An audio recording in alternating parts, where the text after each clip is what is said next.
Alright guys, BLM here, back, another live stream. I'm very unprepared, but that's fine, and it's also very fucking late. But yeah, I'm still doing this. I'll be honest, I'm really fucking tired, so I don't know how the stream's gonna go. But yeah, I got back earlier today, and then proceeded to just binge all the reality TV I've missed, so that's great. Um, but yeah, there was a lot. What I like, so I watched what 2 episodes of Traitors UK. I watched what was it the Beast Games crossover. I watched Will Neff watching Australian Survivor 1 episode. I watched what was it Survivor Maryland, and then here we go, fucking 2 episodes of fucking Traitors US. Ron Funches is Keanu Kelly. That is essentially. No, I'm not doing Thursday streams now. It's just I was gone yesterday. Yeah, trip was good. I mean, like, yeah, it was good. I'll be honest. I feel like maybe it was okay. I hit the mic. I'm a fucking idiot. Maybe a tad too long. Considering like the fact that it was just like the same shit. I think it's like nice to get away. Like nice to spend time with like actual real time with my parents and everything. But also I feel like the actual cruise part of it was like, okay, this is like, yeah, I don't know if I needed 4 days of this. But it was a good trip though. Yeah, that was I will say, like, truth be told, for most of this batch of episodes, I was fully prepared to come into stream defending Michael Rappaport as a character. That went completely away in the last like 20 minutes of the episode. And again, not defending him as a person. I would never defend him as a person. But I was starting to get to the point where I was like, I think Michael Rappaport is actually good TV. And then we got to the Colton thing. I'm like, okay, yeah, no, I guess I'm wrong. Has Michael Rappaport self-aware? I mean, he's again, he made that himself, so clearly it's true. Um, I'm like, and like he like apologized for it in the confessional after fact. I don't know how much of that was like the Traitors production being like, hey, you should probably like apologize for this. That'll probably like help us out quite a bit. Yeah, generally Traitors UK has been great. Traitors UK is very very good. Traitors US, eh. Typically flopping. I mean, yeah, but it's like I also another like potential stream title until Michael Rappaport went home, was like worst boot order ever. Um, like generally, I think this is like near disastrous boot order on Traitors. I don't think it's boring. Like, yeah, I would say like Traitors US. I would never say it's boring. um, However, it's not fun. I think is like kind of my like just kind of vibe I'm getting from it at this point. Like there's things happening and it's not like a boring watch through, but it's just like I'm not having fun watching it. Um I think the fact that like a lot of the people that I was personally rooting for coming into it are gone. The fact that we do get like it really feels like no one's having fun is something I'm noticing with this season. And like I don't know if that's something that we need necessarily. Um but it feels like a lot of this cast just kind of over it. um, there's been so many dozens of casts. Yeah, I think it's the fact that they obviously put a lot less focus into the gamers, and I think it's really the gamers that like made the show, for the last few seasons. And I feel like this season, like they were intentionally trying to like downplay that. Um, and like instead we're getting like a lot of focus on like Michael Rappaport and like Colton and like I don't know, people that are kind of like whatever. And then like the people that then you also have like Johnny and Tara who were barely on the show, Eric Nam who like was on the show until his thing with Tiffany. Um, Kristen Kish is like barely on the show. Um, there's like a good chunk of people that are like they're not doing much. Um, Thoughts of the 50 cast. I mean, like those aren't the official cast photos still.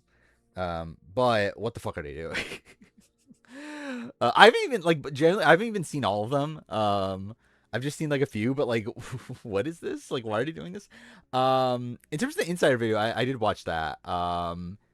It's I think it's cool. I'm like I still love like this preseason. Like it really is just surreal watching all these things. I think in terms of like what people said, I'm trying to remember like what even was said. I know wasn't it was Jenna the one like defending forced fire making? I think that was a bit weird. um, they made everyone look 50.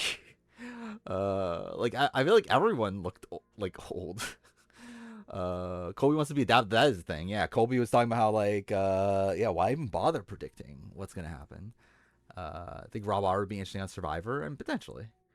I'm very worried we're gonna get Ian from Beast Games on Survivor. I mean, they're official, as in they were released by CBS. Actually, I believe they were released by CBS, but they were released by an official source. But they're not the official. Like, they're not the actual cast photos. Those aren't actually out yet. They're the real ones that will be like used for the bios and everything. Like, those aren't technically out yet. Um, but they are like official in the sense that they are released by an official source. Um, my anti Ian, I'm just kind of whatever on Ian. I don't necessarily like Ian, but I don't like I think it's like I don't know, like I kind of get why he wasn't cast for Survivor. I did love that moment. I generally love the moment in the Beast Games thing of like Ian's like about like, oh, it's my dream to be on Survivor. It's like do you remember my audition video? And like Brooks was like, no. um it's like, yeah, I can kind of see it. This guy's like, I don't know. Like he's brought some fun moments this season, but I don't think he himself is actually an entertaining personality. Do I think Jenna would have won if it was the final three? Potentially. If it was like actually a final three, like of her, Robin, Amber, I think Robin, Amber split enough votes potentially so that Jenna could win. Sorry, dude, we've seen so many. um, yeah. Also, the fact that like dude, I fucking love this episode. It was so stupid. Like generally, it's awful. Like I hate it, but also I love it at the same time. The Beast Game Survivor crossover. Like it's just such a memeable episode to me. Like there's so many like little moments from it of Jeff that I'm like, what the fuck are we doing? Like what is happening? Um, yeah, Final Trial went on for way too long. And it wasn't particularly interesting either. It was like very obvious where this was going. Um, Leading Edgic to win Beast Games. Is he? I mean, I guess like Ian, like you wouldn't think he would win at this point, right? I probably won't do a video on the crossover. I thought about it though. I might talk about it in the preseason video I eventually end up doing. Um, this is gonna be the Traitors review. What is this? I might put in the Rumo video. We'll see. I haven't worked on a Rumo video since the day before I left, so I haven't really been thinking about it, but I probably will. It was this clip. I am editing the penultimate or anti-penultimate juror ranking, so that's something. Yeah, what is this? Who's gonna take care of my coochie? What would I use? I mean, like, I guess I could use it for just that moment, but like also, yeah, what a line. Um, yeah, they did an actual tribal council to determine the winner of the fucking island. Yeah, actually, that was funny. That yeah, if you're like in a position of power, you don't need to yell or whatever. Um, Let's say Rob R and Candace are playing good. Not the most entertaining, but good. Don't know how I feel about Candace protecting. Um, yeah, I agree with that. I don't know if Candace, like, I think with Candace, it's like, I don't agree with her strategic decisions, but I think she seems to be very good socially, and people just like her. I think Rob R seems to be the most capable strategically. Um, oh, did that start? I forgot that even started Fear Factor. Which I probably will eventually. But yeah, it did start on Monday or something, didn't it? I kind of forgot about that. Beast Games, not really. It's not really like I think it's like I don't even know. Like I don't know if I would even say it's better than season one. Um, like I think the first batch of episodes is just like very just mid, and then this Survivor crossover episode, I can't even like analyze it properly. I feel like Like I just feel like to me like this is even a Beast Games episode. This is just like some weird I mean it's an annual crossover, clearly. I mean that's clearly what it is. Um but yeah, someone wins an island. That's what happens on Beast Games. Every season someone wins an island that they like literally just sell to get the money from. Um It's kind of the challenge. That sounds about right. I think that's kind of what I expected. What was the other thing that got announced? Oh, there's gonna be a Fallout reality show. Like, why are you doing a Fallout reality show? That just sounds like Squid Game. Like who asked for this? Um, which like I'm sure will be fine. Um, but also why? It's based on Fallout Shelter. That kind of makes sense. Like I knew it was like them living in a shelter. um, but I saw that it was like, oh, there's gonna be moral dilemmas and like all this other stuff. It's like, okay, cool. Um, I'm not trolling. I'm literally not trolling. I don't know which thing you're talking about Fallout or the island, but either thing, I'm not trolling. I intend on making a Traitors review. I don't know when I'll be making that review, but I do intend on making a Traitors review. Um, I might okay, so like this is kind of the spot I'm at right now with things. It's like obviously the remote video is still happening. Like that's the first priority. Or like of the major like of the big videos, that's the first priority. Um, I'm not sure what to focus on after that at this point. What do I even do with the 49 review?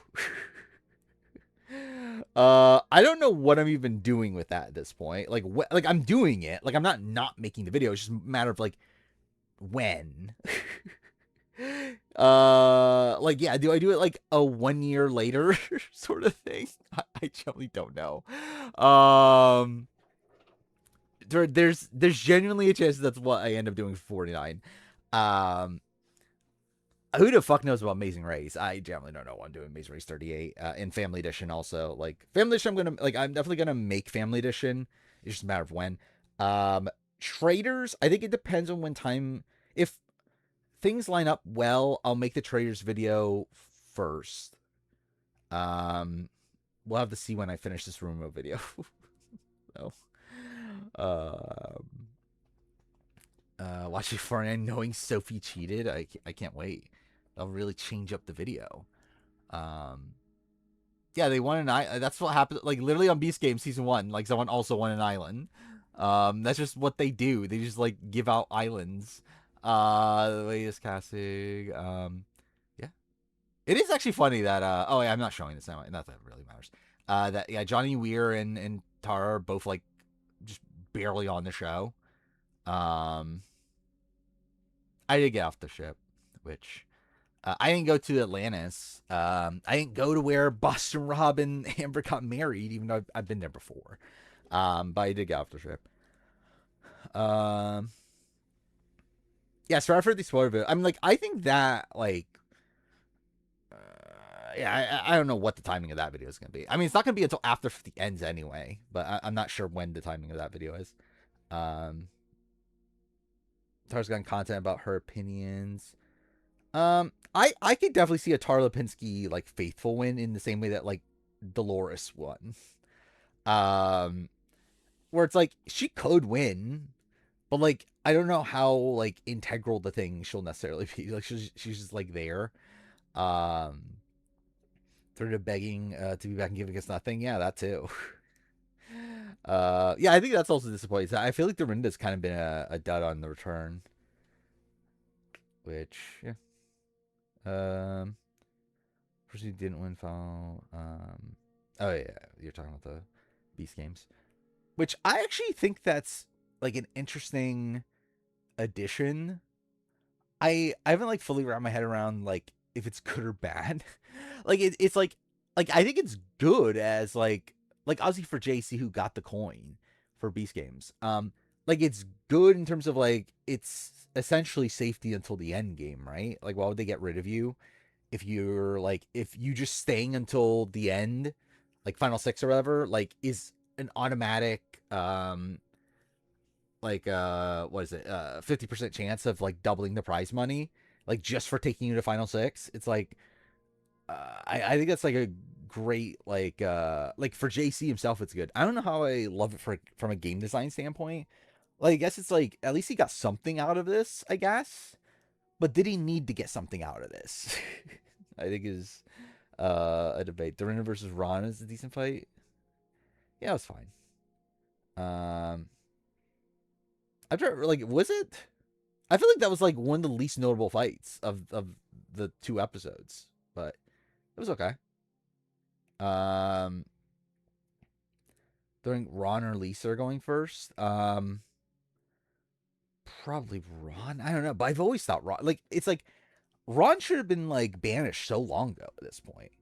The fact that Ron's still there is kind of insane. So it's like maybe it will be Lisa. I mean, the thing is like I don't get why they're listening to Colton. And like obviously the Michael Rapport thing is like an entirely different thing. It's like Michael Rapport's just a fucking dick. Um, but like, and like I guess to be fair, also with the Tiffany thing, it seemed like Eric was the thing that really pushed it over the edge. Um, but like, how are people actually listening to Colton still? Like he's just like he's kind of an idiot, and like he has like I don't know if idiot's the right term. Like I do, he has correct reads at points, but he's like it's not like I don't think there's so much substance there.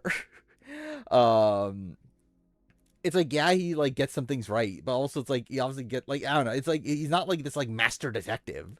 Um, yeah, it's like I just yeah, it's just cast just like very like they just don't really care that much, I guess. Just gonna follow whoever. Lisa did nothing wrong. I wouldn't say it. I mean, I think Lisa is like very clearly being like very under radar, considering the fact that she's like probably one of the biggest names on the cast, and I think that's very strange. Um, so I feel like that's like something at least. Like I feel like if I was in the house, like my first instinct when I saw this cast was that Lisa Rinna is gonna be a fucking traitor. Um, like it just felt like obvious that that Lisa was gonna be a traitor. To where like um it's like and like I guess to be fair by me saying that that isn't her fault, right? I guess it's not like that's not necessarily her fault. That's just like part of the meta game of it all. Um, but I don't know. I feel like it should be fairly obvious that Lisa is someone that at least would be a very viable trader. Um, yeah, Michael Rapport sucks.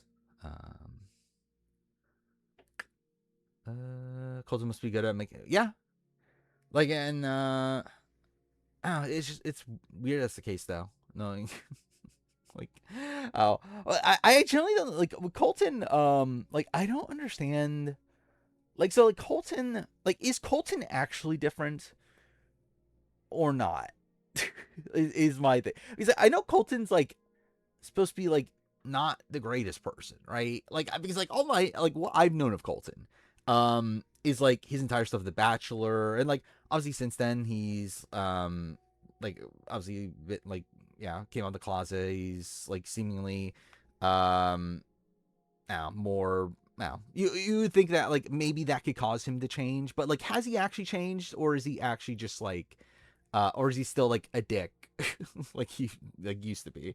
Like I generally don't know. Um, weird that Ron was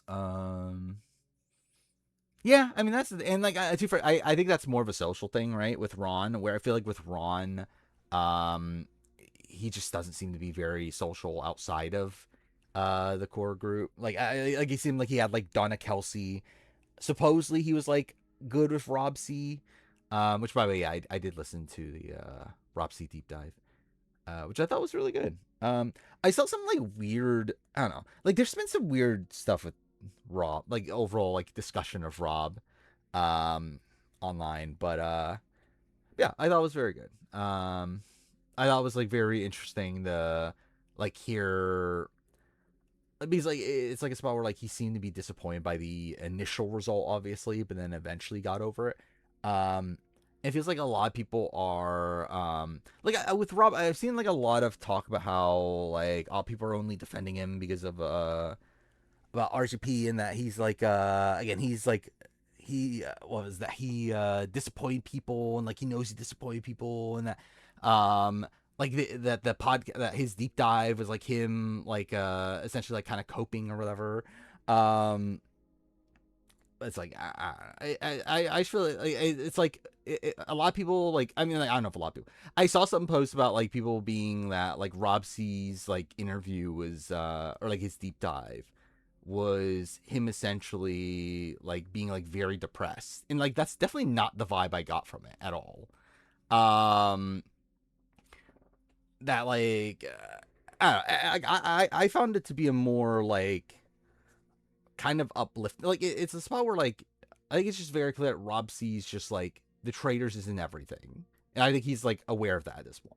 Like obviously, yes, in the moment where you're like you get voted out early, you're gonna be very disappointed by that. But the reality is like Rob has so much more than the Traitors at this point.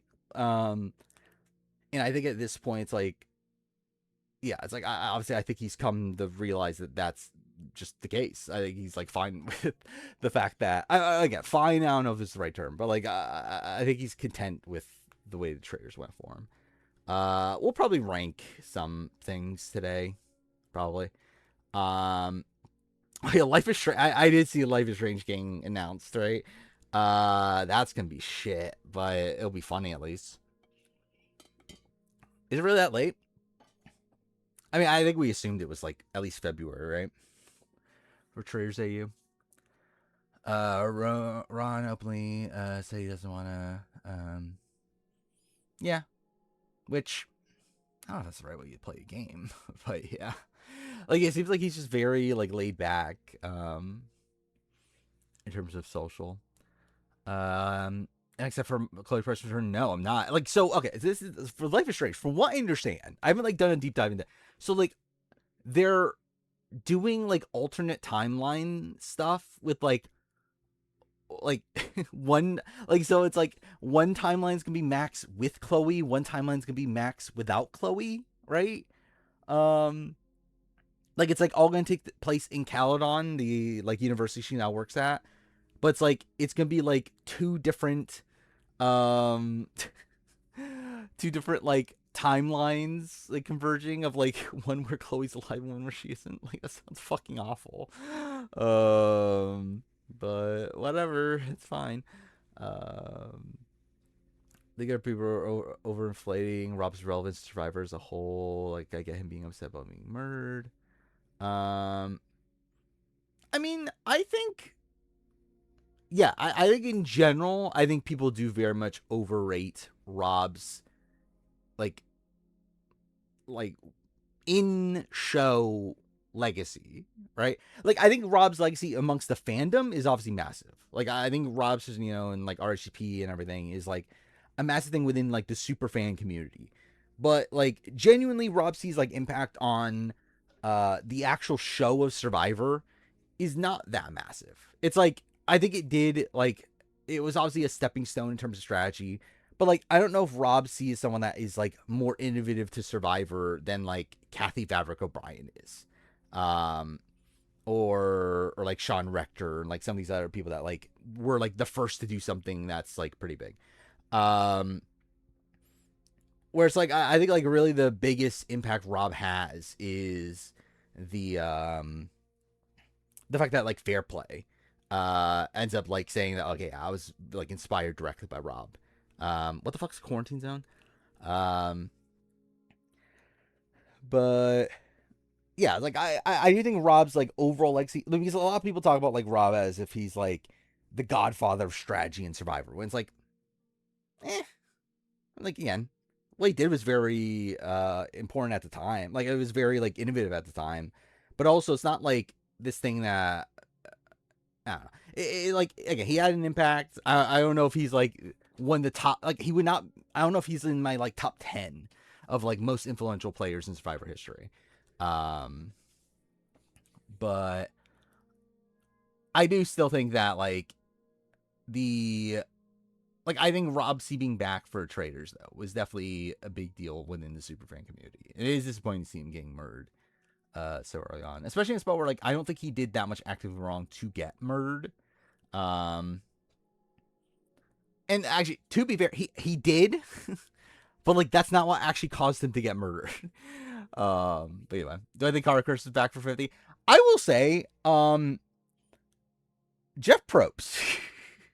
So that there was the TV line interview thing. There's like an interview with Probst, and he was like told to like call out like his favorite moments in Survivor history, and out of nowhere, he mentions Dreams and Yao Man.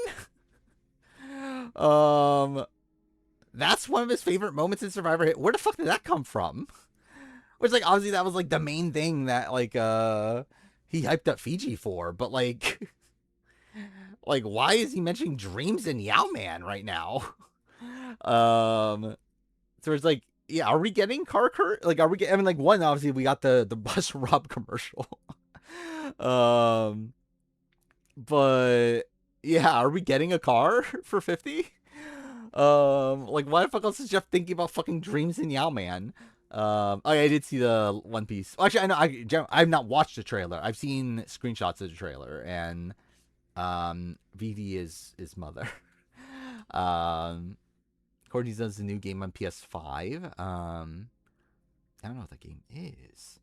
Um, yeah, if Rob didn't get brought back, he'd be more remembered like Rafe potentially. I mean, I think a little bit better just because he's a bit more older school. But yeah, essentially.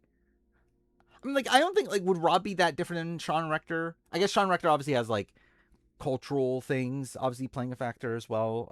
But it's like I think Rob sees like essentially like a similar ballpark legacy wise of like this massive like super fan favorite that like people are yeah, people want back and like had a big impact for the time. It's like I think he's like on that kind of level. Um when Dreams, I mean, imagine Dreams has a cameo on 50. That'll be very funny. Um, John Carroll, kind of. I mean, I think it's like, yeah. I mean, kind. I think it's like a bit different because like John Carroll like wasn't a good player. Rob was, but yeah. Um,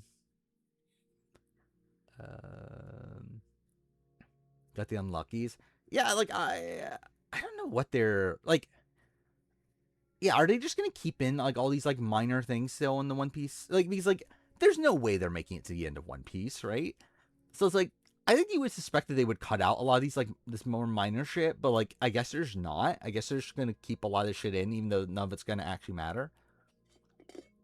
Dreams Boomerang Idol, can't wait. Um, I could watch One Piece. Oh yeah, by the way, also with this stream, obviously I'm starting late to begin with. Also, I'm fucking tired. We're probably not gonna do draft. We'll probably do one next stream, right, on Sunday. Um, Also, what was the other thing? There was another thing I was gonna mention. I already forgot. What made Harry decide to be mother? The fact that she just like wanted to blow up her game, I guess. Um, I think Harriet was in a spot where like I think she was willing to go home for the sake of like being right. I is the sense I get is that she like didn't really give a shit about actually winning the game and more so just wanted to be right. Um, VV Hypnoto stand. Thank God for getting that. Um, let's see. I'll look up the trailer. There are 50. Yeah, there's some 50 stuff to talk about. I was actually gonna make a joke. When I started streaming until I realized, oh wait, that's a 50 spoiler technically. uh, let's see, One Piece season 2 trailer. How long is the trailer? Oh, minute 50. That's not too bad. Yeah, I think we will at least do Guatemala. I'll probably structure it like this stream similarly to the last one I did. Just like I will probably actually play Mind's Eye and like do a spoiler section. We'll see. I am fucking idiot. I'm still trying to get fucking stream up because I for some reason never did. Also, is it very funny that like Rob's able to podcast about the Traitors now. Like, is Rob actually just unspoiled on the rest of the season? Like, that feels very strange to me. Where the fuck is my? Dude, I'm just an idiot. I'm literally trying to find my own stream still. There we go. Fuck me.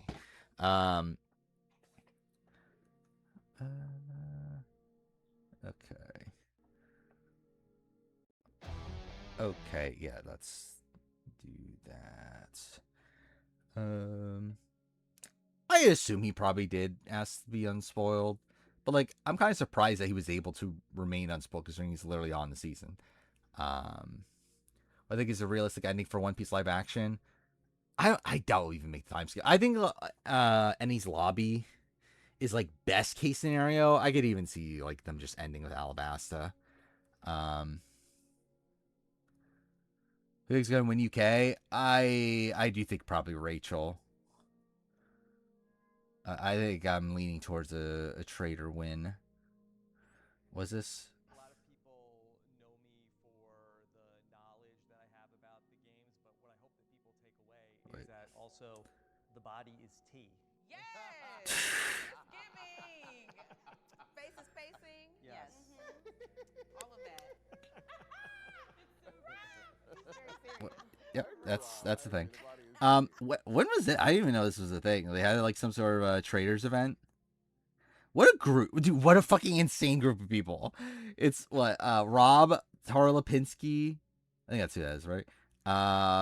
Monet Exchange, Candace, and Stephen Coletti. Don't want Beast Game Survivor crossover to be annual? No, I don't. But it would be funny if it is. Serge Monet was robbed. Yeah, that's what, like, after Monet got murdered, I'm like, oh, this is real, like, worst case scenario. People did a whole cover for Traitors. No, I didn't see it. Rob had his own cover. Oh, good for Rob. Yeah, I can't wait for Julie Chen and Beast Games crossover. All right, let's see what this is. This is the video I watched, right? Yeah, this is the video I did watch already. Yeah, Natalie's still in, but she's also like barely on the show. So, oh wait, I forgot I muted it. At first they were merely a rumor, a dark whisper. Oh, that's Mother. They are Baroque works. It's the other Mother. They're an organization of assassins. I do find One Piece live action to be such a strange thing. Where I feel like when you see like screenshots of it, it feels like it should be shit. But like, at least from what I remember season 1, like, it is actually genuinely like good. It's the absence of hope. You will never find the One Piece. My friends. Together. There's nothing we can't take on. So you're a captain of the Straw Hat Pirates. This feels like this is pretty much just a one-for-one recreation, right? Like, is there anything here that's like unique to the But your friends aren't made show? of rubber. That looks insane.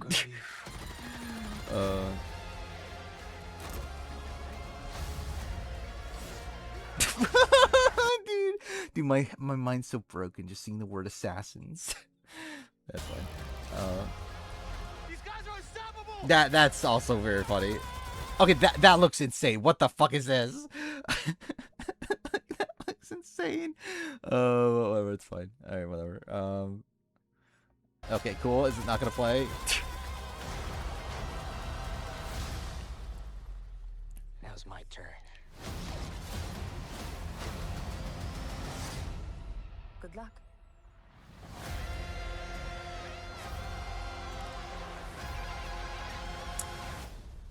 That's literally okay. I thought it was gonna be like a post-credits thing. Anyway, I don't know if I love Robin. I'll say is the one like thing there, but we'll see. Again, I obviously haven't watched more than just that. How's Andrew doing? He's there. I mean, like, he's at least on the show. I don't know if he's playing particularly well, but can rank the 50 cast photos. I mean, generally, I haven't seen all of them. I've just seen like random, like ones posted on Twitter here and there. Um, do people in One Piece? Kind of.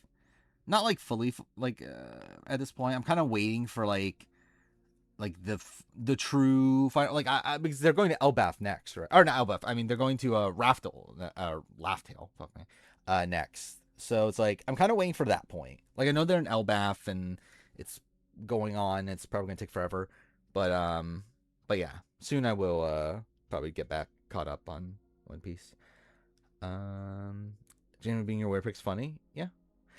Jam like I really expect Jam to be much better at this. And like to be fair, I guess he's like good at the thing I expected him to be good at, which is like he seems to be good socially and people seem to like him, but also it's like I don't know. I did expect him to be like better at the game. Um was this one? Oh, this is the Traitors thing. Okay, can this close? There we go. So that's Monet. I love like Stephen Coletti's not even on the show either. I was like, what the fuck? Oh wait, what? Okay, Rob's in the center. I think that's even more insane. That Rob's the person in the center. Dude, what is like this sweater looks ridiculous. Like why is it so puffy?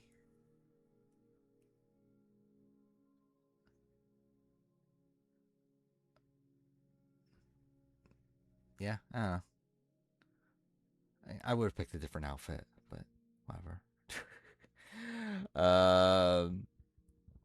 So what James throwing Rob C under the bus? Not really, but like I don't know how much there's to say about. Like I just don't like.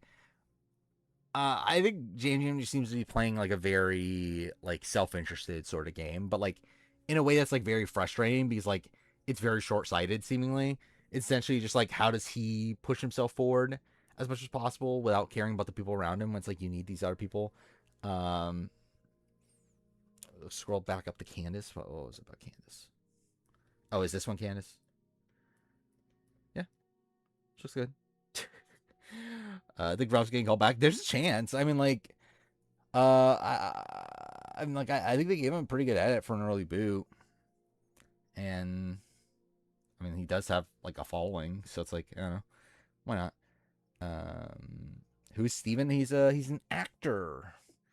I do. He was also like a reality TV star, right? I believe. Was he on some sort of reality show? But yeah, he's an actor guy. I definitely know what he did. He was in One Tree Hill, right? That's the show. He was also in another show that was he was actually like more popular for, but I forgot what show that was. These Wayne Beast games, I generally could not tell you.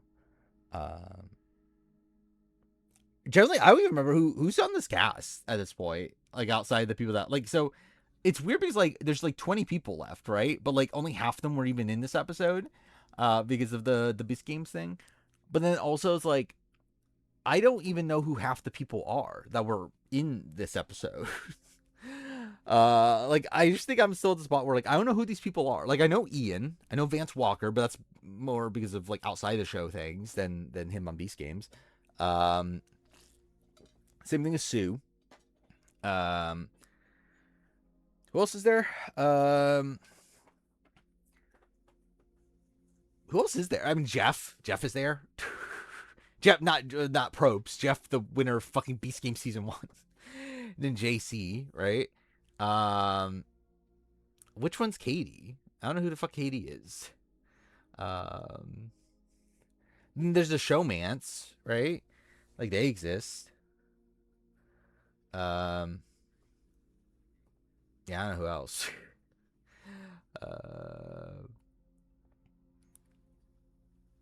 You think if Traitors 5 is All Stars, he's a lock. I mean, I think there's a shot they like bring him. Like, I think it's like it's kind of in the banana spot where like if they bring back an early boot, it would be him. But the question is, are they going to bring back an early boot? Like, if they do the Dorinda again, then yeah, I think Rob C's probably that person for the season. But are they going to do the Dorinda thing again? I don't know. Started Metal Gear Solid. Interesting. Um, yeah, I would love to play Metal Gear Solid. I don't know when the fuck I'm playing games again though. Like in general, but eventually I like to play Metal Gear Solid. Um, I don't even know who JT. Like, he stole $1 million, but I know nothing about him outside the fact that he just stole $1 million. Like, I doubt he's winning. Like the entire show, like that would be pretty surprising. Um, it's that Beast Games show, man. So there's no pregnancy, I guess. I'm too fair. The other one was like an actual relationship, right? Like they were married before Beast Games. They just got like pregnant after, like or like while they were like I think the night they got eliminated for Beast Games or whatever. Or like this is actually one that started on Beast Games. Yeah, that'd be cool. House of Villains. I mean, like I don't know if Rob's really like a villain you would put on House of Villains. The thing is, it's not like the show takes itself like seriously to where like everyone needs to be like a diehard villain, right? Because like I guess he could play like the West role, um, of being like kind of like the strategic mastermind of the season. But no. Or new PS5 controller. Yeah. I think Dorinda. Yeah, I think yeah. I think the like her being obviously a housewife and that's like their biggest franchise definitely plays a factor into that. Where picks Vance? I probably would be higher on that if he got any content in this episode, but like he wasn't even in this episode at all. So yeah, I don't know. I think it's a little bit rockier. We can rank the players soon. I mean, yeah, there's a chance Porsche also. Thoughts on 50 Tropical set. I'll be honest, I didn't even pay attention.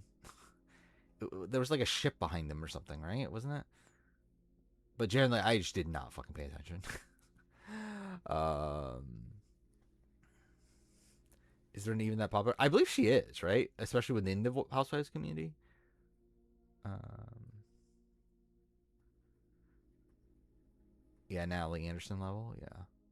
Yeah, it's like I think she's like within the Housewives community, she's like a pretty big name, but she's not like necessarily like a big name like pop culture wise, right? Is how it is with Dorinda.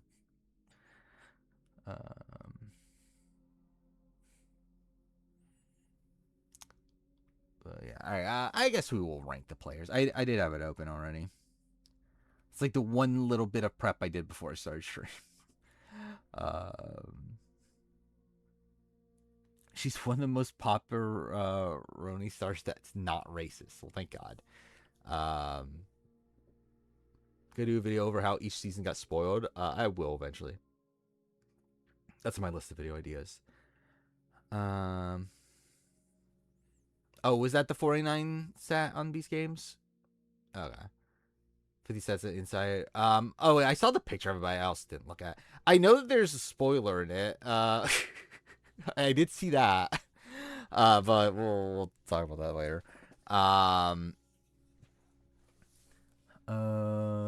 Yeah, obviously we're gonna do all the way to Survivor 49. That's obviously exactly what's gonna happen.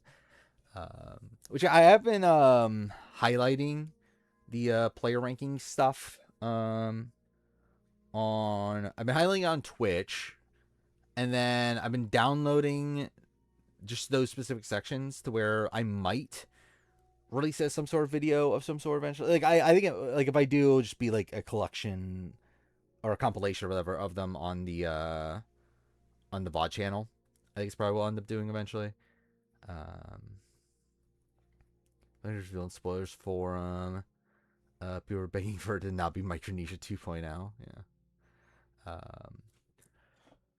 But yeah, if you were to want to watch just those sections, I guess I should actually open up Twitch. If it'll fucking open. But yeah, they're highlighted and they're in the collection somewhere. Oh wait, I sure it's gonna literally just open up the stream, isn't it? It's taking forever to open. But yeah, I am editing the anti-penultimate juror ranking right now, which fuck that video. That video is like annoying. Dude, I literally changed like half the list while recording it, which is funny. I was hoping to have that video done by the time I came back from my trip, but I ended up like not working on much of it during my trip. So, oh well. I think I'll have it done by the end of tomorrow. I have nothing going on tomorrow. So the intention would be to have it done tomorrow, but we'll see. Um, where is the? I thought it was on the front page. Is it not? Collections, whatever. Here it is. Okay, yeah. But yeah, if you go to videos, it's here, and I'll continue to add them. The ranking of every player. And again, I'll continue to download them, and eventually I'll upload them on the VOD channel. What's it like to fuck a video? It feels pretty good. I mean, you would expect it to feel pretty good, right?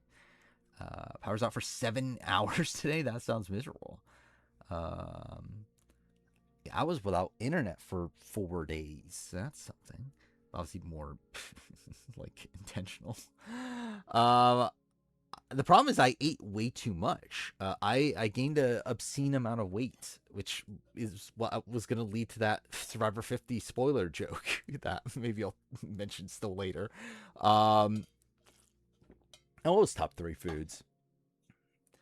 I paid for gelato in the final day. That was very good. What else was there? Burger was good, but nothing like special. Generally, like I was like, generally the food was not the greatest. I ate a lot of it, but it was actually generally not actually the greatest. Ate like Evan 48. Sure, I guess. But yeah, okay. What we're doing here? So we're doing this. Yeah, we'll do Guatemala. At least. Yeah, it's like I feel like cruise food is like the most mid food ever, but like it feels better when you're like getting it because it's like it's just like a fucking massive buffet of like a whole bunch of random fucking foods.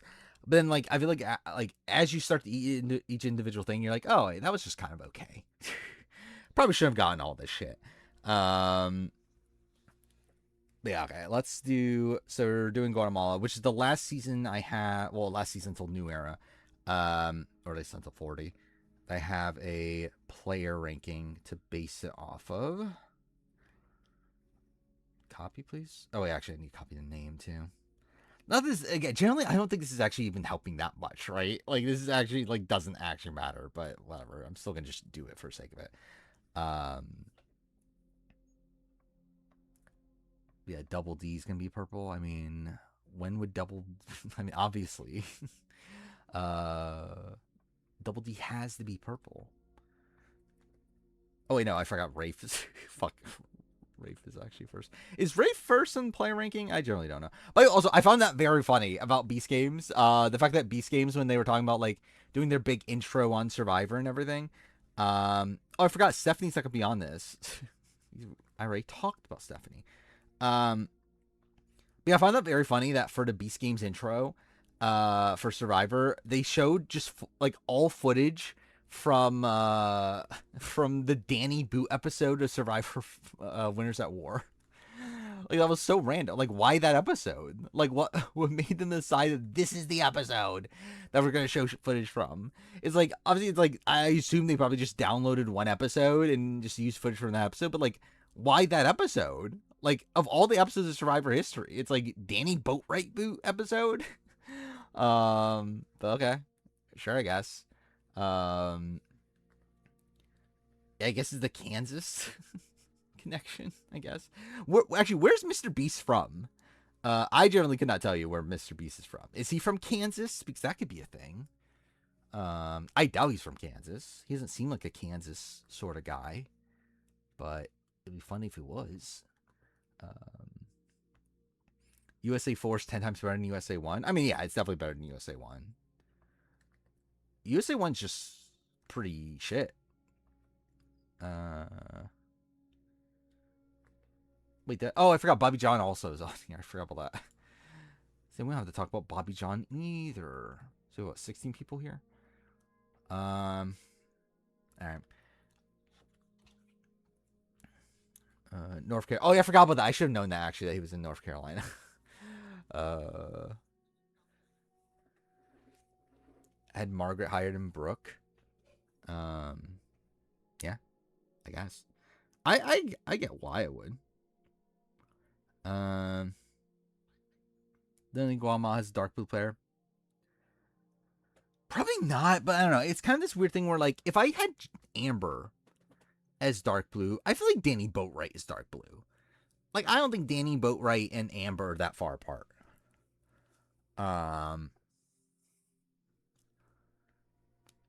Is Rafe a better like? Genuinely, is Rafe actually even a better player than Danny? I really don't know. I don't fault Danny too much for Winners at War though.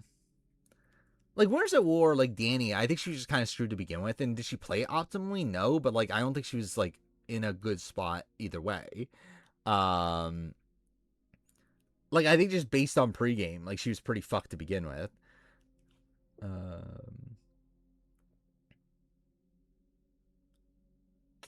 What am I doing in terms of what? Right now I'm ranking the players for Guatemala. How Danny doing the floor? She was on the floor. She was on 99 to beat. She actually did pretty well. She got what, 8th place out of 100 or something. But yeah, wrong comment. Rafe above Danny. I think generally, I think Rafe and Danny are around the same. Like I think the thing is like Danny would have been the Rafe if like actually generally Danny was better positioned than Rafe before the merge. To where like if Danny came into the merge with numbers, Danny is better than Rafe. Because like the thing is like with like I think they're both very flawed in terms of like strategically. I think they're very like emotional players. I think for the most part they're very like they think that they're the good people and they want to play morally and like those sort of things. Which is like that's what happened with Danny when she voted out Blake instead of like going after like Amy or Brian. That's what happened with Rafe, obviously, and wanting to like take Danny further and like get rid of Cindy and like stuff like that. It's like I think they're both like very flawed in terms of like strategic decisions. But like realistically, I don't think they're that different as a player. Like I think they both are very similar. Like Danny like was actually like pretty much in the center for OG Tribe. Like she's pretty much like running things on the swap tribe. She seemed to be like her and Brandon seemed to be like the best connected early on in the game. Rafe was kind of in a spot where like he was there, but I don't know if he was necessarily like in the center of things. Like he was like with Stephanie and like with Gary and like with Amy, but it's like I feel like Stephanie was more of the glue. In those original tries, especially like Stephanie and Jamie are the ones that pull in Judd, where like Rafe's just kind of there at that point. Like I do think Danny, like I think my gut does say Danny's better than Rafe as a player. Again, not the games they play in that season, but I do think as a player, I think I would go Danny above Rafe. Yeah, I think the debate right now would be: do I adjust the tiers? Because I do feel like Danny, Amber, Vesepia are all like around the same. Jenna also around the same level. So we're like, I think they could all potentially be light blue. But I think they're kind of like on the edge of light blue and dark blue. But no. See you later, Circle. What time is it? It's 1. Yeah. Sure. Not sure how long I'll go to. I'll probably end around 3-ish. We'll see. I'm still tired. This is all day. I got almost no sleep during during my vacation, which is fucking lovely. Where also my sleep schedule's fucked, and by fucked I mean actually more normal. Uh, but for me, fucked. So we'll see how today goes. Anyway, yeah, this is actually like again, this is just kind of a difficult list. It's like Morgan, I still probably think is at the bottom. So like in comparison, Morgan, I don't think is that different from like a Nicole Delma. I think they're kind of in the same ballpark.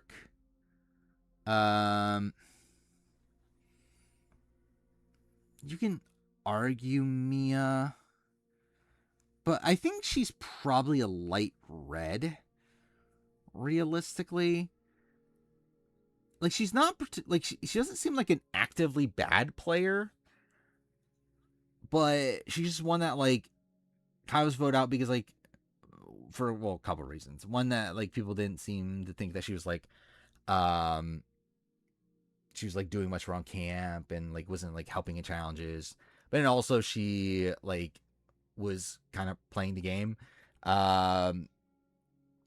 Yeah, it's like she tried to play. Like I think that's kind of where I'm like I feel like she's kind of similar to like Nicole Delma in that light, to where like she kind of like gets a target on her back because she tries to play the game. And do fair to like Morgan, like I think Morgan, like at least what Morgan does is like competent, right? Like she's trying to just create a majority alliance. Like Nicole Delma was like trying to like turn on Tawana for like no fucking reason. Yeah, what do I have Peter? Yeah, I have Peter. I also have Peter in the red. So like I feel like Morgan is probably just like in that ballpark. Jim Lynch is a little difficult because like I feel like it's kind of like Jim Lynch is like there's a shot he's like Sonya, there's a shot he's like Ramona. And I'm not sure which one to give him. Because I know he was like supposedly pretty well liked on his tribe, and he was also in a spot where like I don't think he actually would have been the first to go. Had he not got injured. Is that something? But it's also like I just think like we just don't have any information really. Like realistically. It's like who the fuck knows like where his game actually goes. So yeah, I'm like I don't know, like I think he's better than Sonya. But I don't know if he's like if there's enough there to say he's like Ramona and like Jesse Camacho. Like to be fair to them, they at least survived at least one vote, right? Same with like Tanya Vance. Jim Lynch doesn't survive a vote, obviously.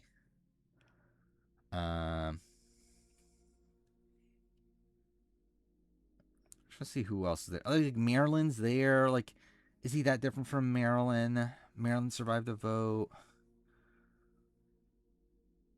Yeah, I think he's probably still red. I think he is above Morgan, though. I still think the like unknown about him is still better than like Morgan, who like still essentially got herself voted out. But it really is a spot where with Jim where it's like who knows? We really just don't know. Blake, I think there's an argument Blake should be dark red. Like I think Blake is potentially the worst player on this season. Like Blake's someone that if he was not this like physical young guy, Blake probably is just the first boot on like most seasons he plays. Or like people didn't like him. He was like a cocky like douche kind of. Gets voted out in a spot where like there's no fucking reason that he should be voted out. He did survive one tribal, right, over Jim. And like to be fair, was not really an option during that tribal. But still, it's like I don't know. I think Blake is pretty fucking bad. Like I think Blake is like. Can I make the like? Is he Brian Aiken level? Like, is he like Mia? I don't know if he's as bad. Like, it's kind of this weird thing where like Mia like seemed to have more allies than Blake did. Um, but also I think Mia is probably actually like a worse player in the sense that like at least Blake's like not confrontational, right? Um, like he's not like someone that's gonna like actively piss people off. I guess it's like he like I guess he like bragged about like his life and everything that got people annoyed at him. Um, but it's like yeah, like I don't know how. Yeah, it's like I think he's like kind of on the edge of like the two tiers. I kind of want to give him a dark red just because I feel like giving him a dark red. Is kind of where I'm at. Yeah, I'll put him at the bottom. Um, Brianna. I think Brianna's just a red, right? Like, I think there's an argument that she's even below Jim. Like with Brianna, there's not much to really say about her. Like, she was just like, she was supposed to be in that initial majority. It didn't stay, and then she gets kind of voted out because she's a physical liability. Um, they were close ally at least. We're talking about Blake. I believe Blake was close to Margaret. From what I remember, but that's like because like she was like the one like tending to his wounds and everything. Um, and like Bobby John, Brandon, like they were like close to him, but they didn't like him. So it's like I don't know, it's kind of like a, but like they were like they at least wanted to keep him around because like he was like OG Nakum or whatever. Was it Nakum or Yaksha? They all get fucking mixed together in that season. I think it was Nakum they came from, right? But yeah. Don't wave your penis at me, Charlie. What is that quote from? I mean, Jim didn't get voted out because of his age. Jim got voted out because he was injured. Like people wanted to keep Jim around, but then they voted him out because like he got injured and he was like, yeah, I kind of want to go. Oh, is that New York saying that? So, did Jim have the same injury as PD? Was it the same thing? I believe, maybe. I forgot what was his. Was he? Did he get like a torn something? I forgot what the actual injury was now. But yeah, I know it was something pretty bad where he had to get like surgery for it afterwards. Yeah, I feel like Brianna's worse than Jim as a player. Like I think Jim is someone that like if he did not get injured, I think he would have had like some like potential to make it deeper in the game at least. Brianna, I think is just someone that's like probably an early boot most times she plays because like I don't think she was particularly important to things. Like I think she's like what would I even compare? I think she's like Joanna Ward, like level, like Janet Koth, that kind of level. And I think like Jim's probably like slightly above that. Brooke, I think Brooke's just a solid orange. And like she's probably here. Like I think Brooke is like not obviously exactly same, but like Sarah Jones, like kind of like a more swap screwed. Like I don't actually even know where Brooke was in the original power structure of things. But like I don't think she was the next to go at least. So it's like she gets swapped over. I still think there's still fault to be had there because like it's not like she got swapped into a minority. Like technically it was tied in numbers. She lost Judd. So it's like it's not like there's no fault to be had at all, but like also I do think she's someone that definitely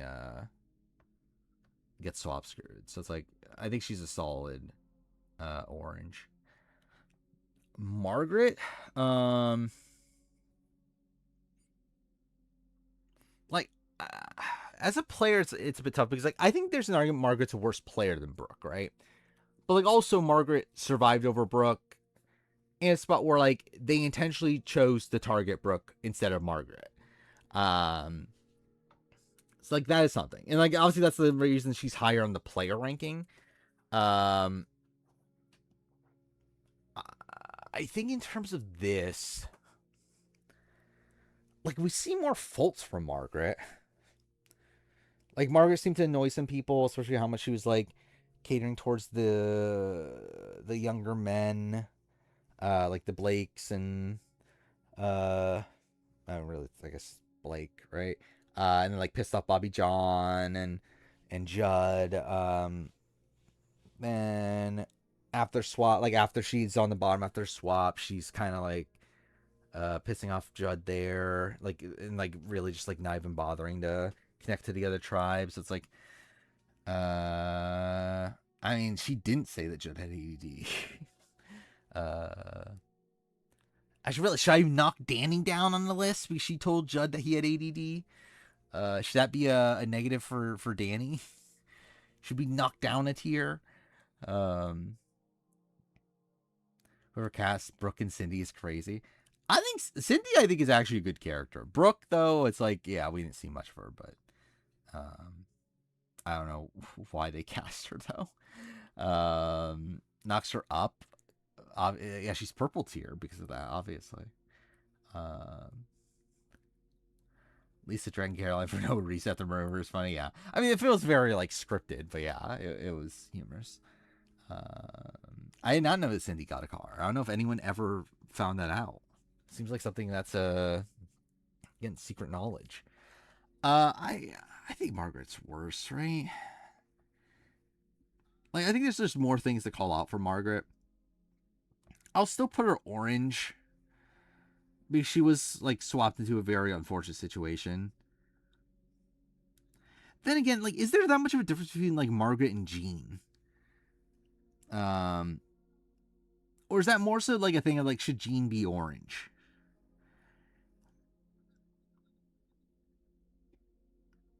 Because like, are they similar?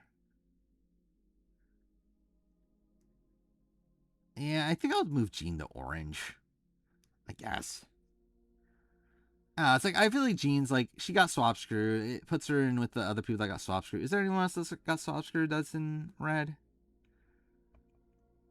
I guess Lindsay Richter to a degree.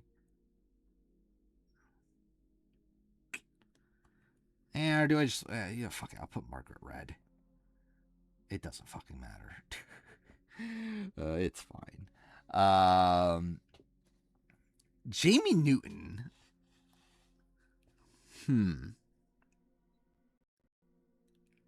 What to do with Jamie Newton? Like my gut says orange in terms of color. I'm trying to think it through. So like Jamie, like my first instinct is like Clarence Black level. But like Jamie was like technically like in the majority until his elimination, right? And like he did do a lot to like piss off his own group. He did a lot to piss off the other like the opposing group. And like even early on, he was not like the best position. In his OG tribe, it felt like he was mostly like safe because like he was a younger guy. He made Russell Hanson's top 100. Thank God. I think he's probably still number one of this group. I think I'm kind of on the edge of tiers. Like Jamie Newton in general, I think is a pretty bad player. I don't think he had the wrong idea though.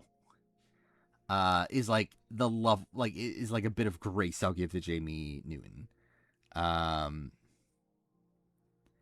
Yeah, it's like he at least like was forward thinking. He was like, and like I don't know if he was right, but like he at least like had in his head that okay, Judd is someone that is like as controversial as I am. I think I beat Judd at the end. I need to get to the end of Judd. So it's like there's at least that.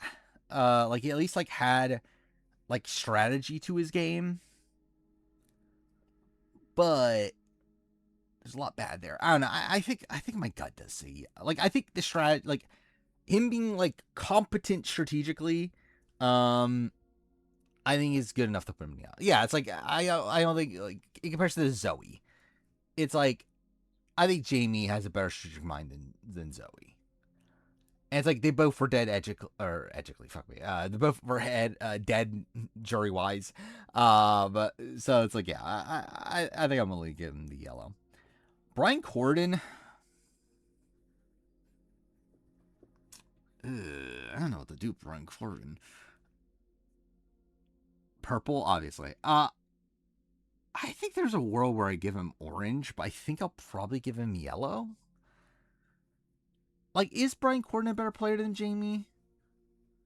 It's like, I think it's a spot where, like, Brian has the potential to be, but I don't know if we've actually seen it. Like, basing it on his actual game, it's like he's seemingly on the bottom of his OG tribe. Then again, like, I know, okay, so, like, I think the thing is, like, how much do we believe Brian? To where like he seemingly was on the bottom of his OG tribe. It does seem like it was like Steph and Gary and Amy and Rafe that were like the true core things. He was kind of on the outs with like Lydia and Jamie, but not really working with them. I mean, I believe he had like some relationship with Lydia, but like so. I know he like takes like all the credit post show for like yeah I saved Lydia, and like he does in the show also, but like I don't think that's what happened. um, and like he claims that like they didn't show a lot of like last minute scrambling, um, that he did to save Lydia, and it's like, yeah, I don't know, I don't know how much to give him credit for that, and also why, like, did that matter? um, and then like after that, it's like you have the bait Blake of it all, and it's like yeah, it's like it's a like good talking point, I guess, but it's like it's not really like something that actually like mattered that much. Like I think like Blake is just Blake. Like I think Blake just annoys people naturally. It's like yeah, I guess you goaded him into like pissing off people even more, but like, um, yeah, I don't know. It's like I think like Brian Gordon's probably like overhyped as a player, but like he's not like a bad player. Or again, like depends on your definition, but like he's not an actively bad player. Um, but I do think in terms of like people's assessment of his game, I do think a lot of it is more so just like assuming he would be good. More than the actual like him actually being good on the season that he was on. Uh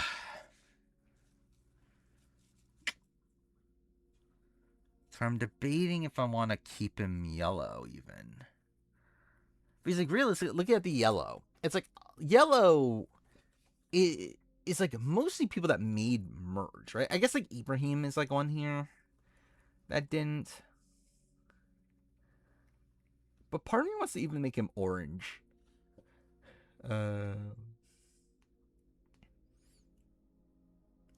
He's worse than Jamie, yeah. I think that's probably what my gut is. So I am debating tier wise. I think my gut says orange. I don't think he's that good. In the like I think like okay, the clarify. I don't think based on like what he demonstrated on the show, he is that good. And ultimately, like I think we have this as like mostly on like what we've seen, like the gameplay they like demonstrated on the show, like the seasons that they've been on. I think if it's like very close between people, I think okay, this person I can see this person doing better, more appearances, that will play a factor. But I think in terms of like overall, like in terms of like placing them in the tiers and everything, I think with Brian, it's like yeah, it's like I just don't know if what we've seen of him is good enough. Um, but generally, like I think it's like he's like really on the border of this. I think he's like right there. But I just feel like giving him orange. Amy O'Hara. Uh, Amy O'Hara. Part of me like so like she is swap screwed to a degree. I think like part of it feels kind of orangey, but I think in general I would go here. Like she was in the majority of her OG tribe. Despite being injured, she was pretty good. She was pretty well positioned. People didn't want to vote her out until they absolutely had to. Um, I think there's even an argument she should be like she could be light green, but I don't think she's necessarily like active enough as a player. Um, yeah, I think if she, yeah, I think it's like I think it's tough to say she should be light green considering how early of boot she is, but worse than Jamie. I don't know. I think Amy, like, people liked Amy. Like, people didn't like Jamie. Like, Jamie, despite being this, like, young physical guy at the time, is, like, someone that was, like, left out of the majority alliance. Or, like, Amy was in the majority alliance. I've Colleen light green. Yeah, but Colleen made it far into the game and everything. Like, she got the final 6 in a spot where, like, if she made it to the end, she probably wins the game, you would think. Or at least comes close to it. Like Amy's still booted before the merge. Nah, I'll leave her there for now. Judd. Let's do Judd. Like Judd is essentially just Amy or an Amy, fuck me, Jamie, but better, right? Um, and like barely better, but like better. Which like I guess is like at that spot. It's like because like Judd, like obviously very confrontational, annoys people. I don't know if people were dying to give him the money, if he got to the end, but also like was playing strategically. Like he had the idea, like okay, if I get to the end of Steph, I win. Yeah, that's the thing. It's like I feel like Amy above Judd does feel wrong. Though despite that, like him and Jamie are like not that far apart. Um, I think Amy, but still yellow. Um, okay, I think maybe I will do this then. Jamie and Judd like closer together.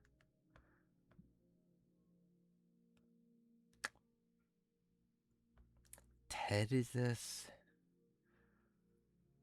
Uh,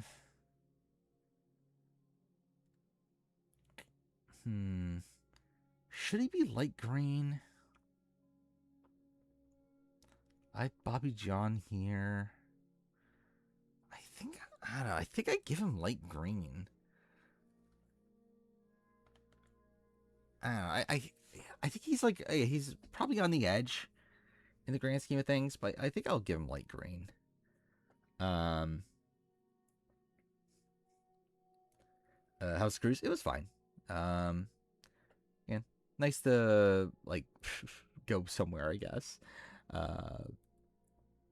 But probably considering what it was, probably just like a tad long. I think the first 2 days were fun. I think by day 3, I'm just like, can this kind of be over with already?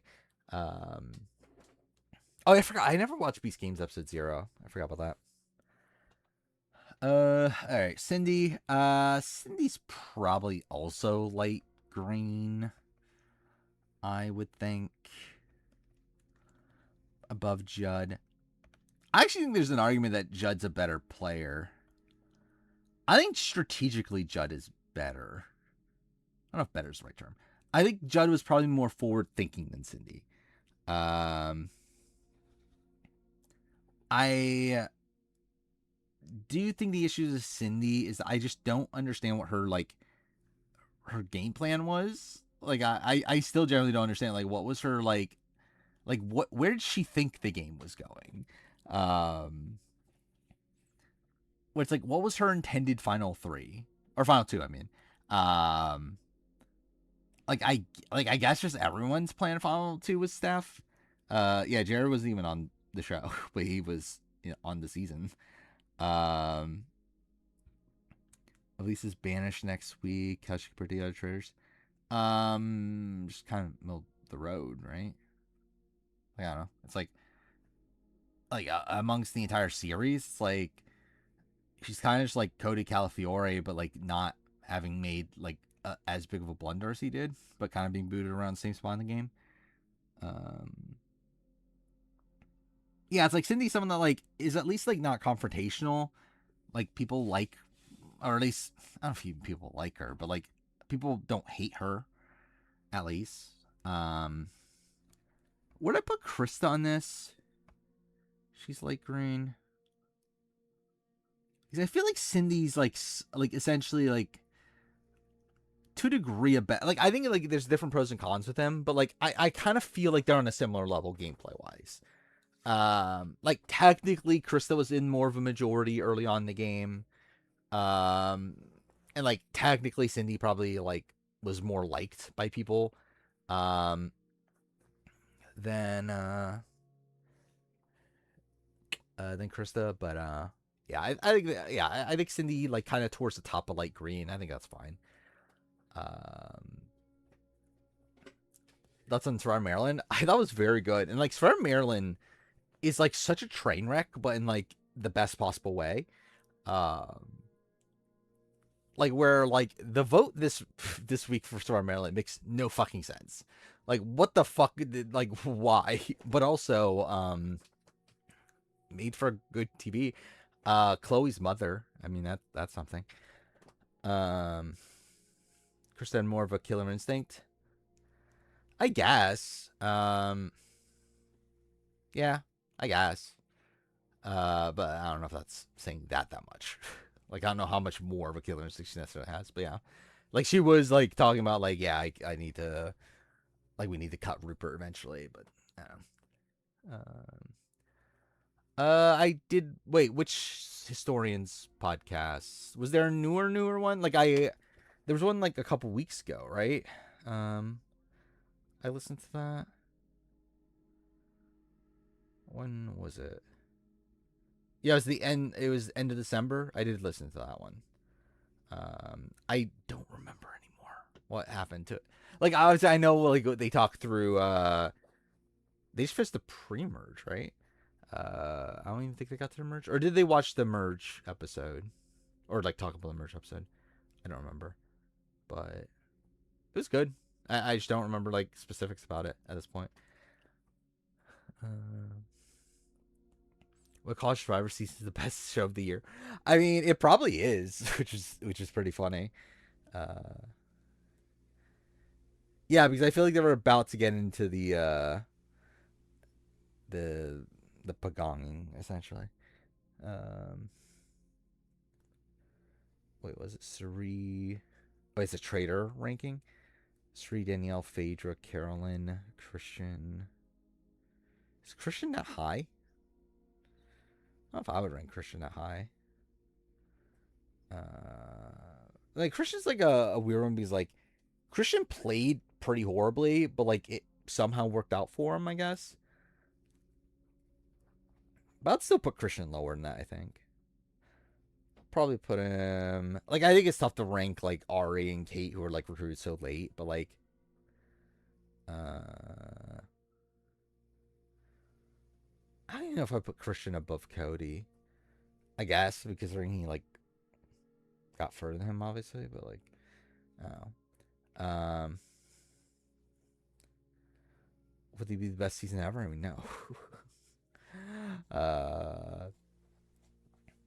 Yeah, where the fuck do I put Lydia? Uh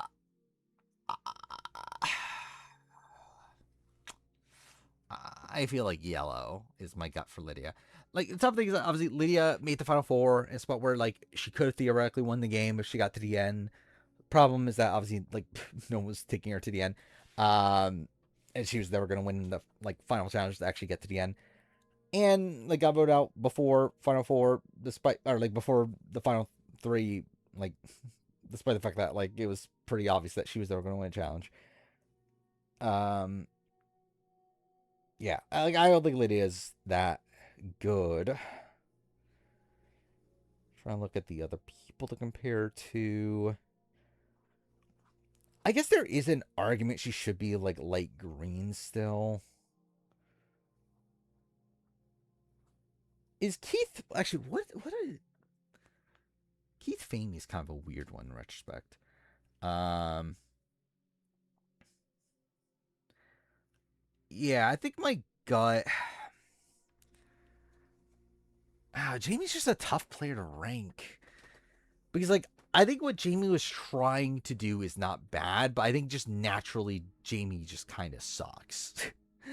But like I think it's like there at least was this intentional thing he was trying to do that I think is good. Or like Lydia, it's like what did Lydia do that was good?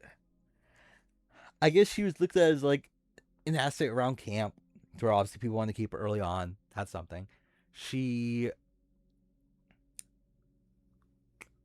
she like helped turn the vote on Judd, I guess. Um, hmm. Like I do feel like Jamie and Judd shouldn't be that far apart from each other. She did do that in Ants. That is true. Am I doing Exile? I don't know. Maybe. Um, hmm. I don't think Lydia and Susie are that different. I think there is a slight difference, but yeah. Like, I mean, I think Lydia is someone that like had more win equity than Susie. But also like obviously like Lydia couldn't get to the end. Susie could. Um, hmm. Debating right now, like, is she that different from Jan? Hmm. Okay. I think I've decided for sure that Lydia is below. I'm still trying to debate, like, what should I do with Amy? Where, like, Amy. Like, Amy just feels kind of weird here.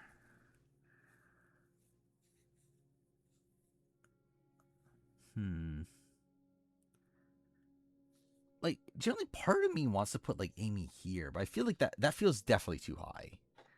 It doesn't feel right to put her that high, but also like part of me wants to. But like Bubba's here. Like I guess it's like best case scenario she's Bubba.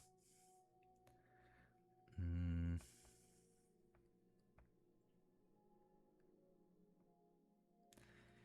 Yeah, we'll just do this for now. Again, like I'll deal with like adjusting it later. Um no, we're not doing a draft tonight. Thoughts on Sue and Beast games? She was there. She fucking lost the challenge, which is funny. Um, Brandon, is Brandon like this or is Brandon like this? I think it's the debate. Um, I guess like he probably also is light green. I think he's not that different from like Ken Stafford and Jake and them. I think Brandon's also one that like he. I don't know if Brandon is actually that good of a player. Um, but he was very well positioned like on his original tribe, seemed to be pretty well liked. If he had gotten to the end, I think he definitely would have had a like massive chance to win the game. But also, um yeah, like once he came into merge down numbers, like there was just no real chance of that happening. And like I think he's someone that like uh he was like a bit like too honor bound, I think. Like he didn't want to vote out Blake because like he came from the same tribe as Blake, and like I just think it's like it definitely feels like he doesn't really have this like killer instinct. Uh but he was fairly well liked, and he was like in the middle of things early on. So it's like I don't know. I think that's good enough. Um, is Vance winning? Don't know. He's there. uh, yeah, it's like I don't know. I do feel like Jamie and Judd feel like they shouldn't be that different, but also they should be. So it's like I don't know. Like I do feel like they feel like different tiers, but also I feel like I don't know. Jamie's. I just don't know what to do with Jamie. Where it's like I feel like Judd and Jamie are like not that different in the grand scheme of things. Like Judd is essentially just a slightly better version of Jamie, but also Jamie feels worse. So like I think Jamie's like someone that like I think you'd argue should be like Zoe level. I think you could argue like should be towards the top of the tier. I really don't know what to do with Jamie, but again, we'll fully figure this out when we mix everything together. Um I think I stand by Gary being this high, especially on the player ranking. Like Gary was like kind of running his OG tribe, gets swap screwed, and despite that, is essentially able to get into that group. Like even being higher in the pecking order than Bobby John. Um, After swap, it's like or after merge, he's like down in numbers, but still does like again he tries to do like pullover resistance and everything. Like I think it's like considering the spot that Gary was in, where like he was on the bottom for like a lot of the season, I think he played fairly well.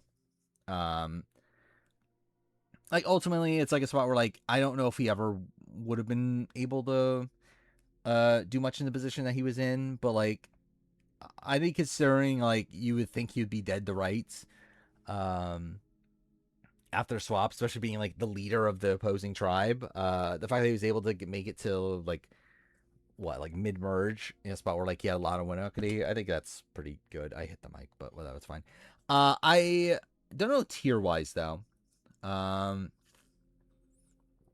think I'll do dark green.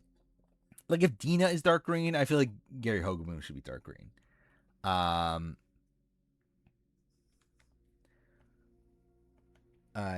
think is the sense I get. And then where's Rafe? Where's Danny Butt, right? I think I'll probably just do like yeah. If Amber and Vesepi are dark blue, I think we'll give him dark blue. Rafe, I'll probably give light blue because I think Rafe is like probably in that like kind of ballpark, right? Where I put Ian dark blue or light blue, right? So I think that's probably fine. Why Brandon light green? I just don't think Brandon's actually that good of a player. I think you could definitely argue he should be dark green. Like I think Brandon is probably like on the same level as like someone like Tammy here. Like I think he's kind of on the edge. Um, to be fair, actually, is Dina too high? Because like, I think Brand's probably better than both Alex and Dina here.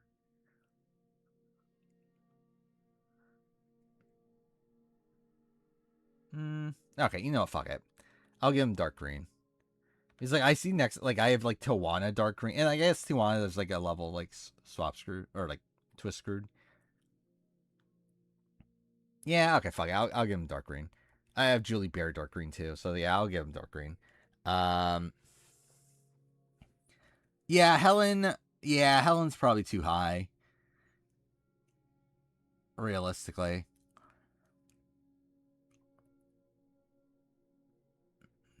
But yeah, oh well. We'll sort it out when we get all the players ranked together. Again, this is just a quick like whatever this is. All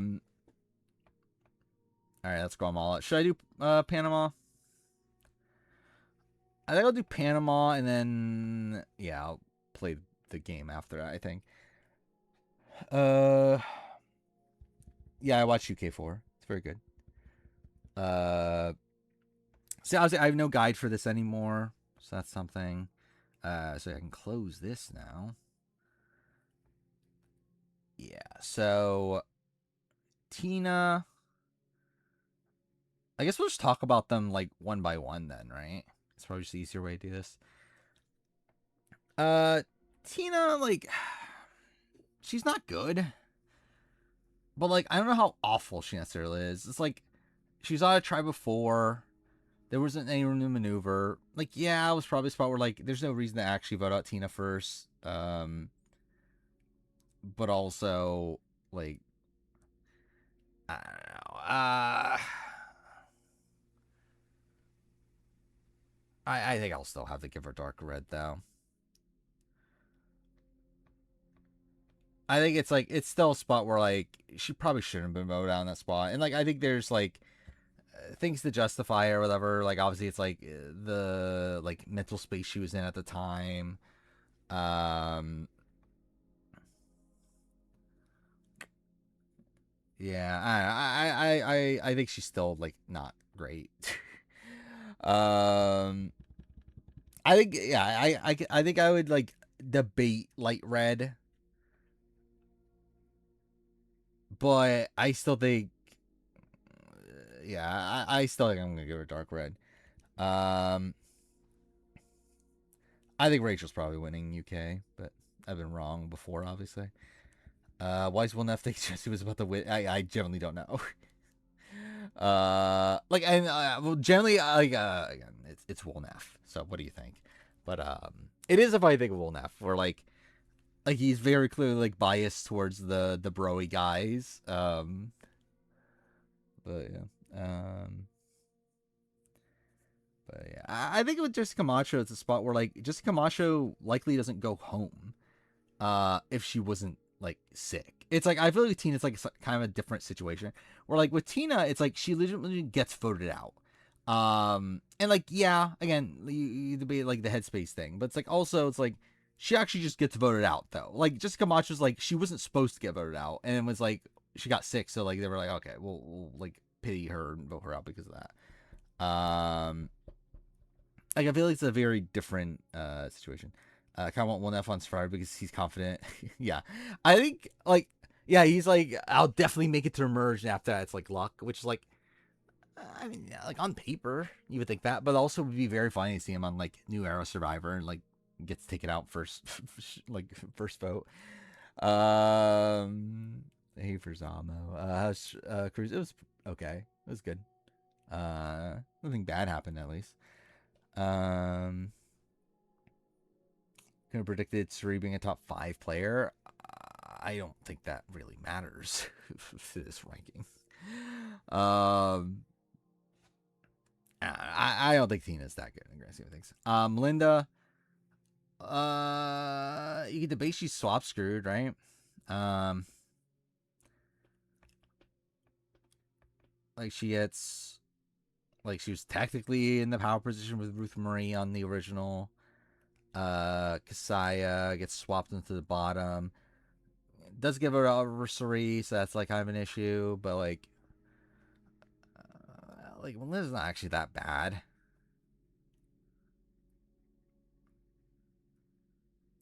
I think I'll give her orange. Um,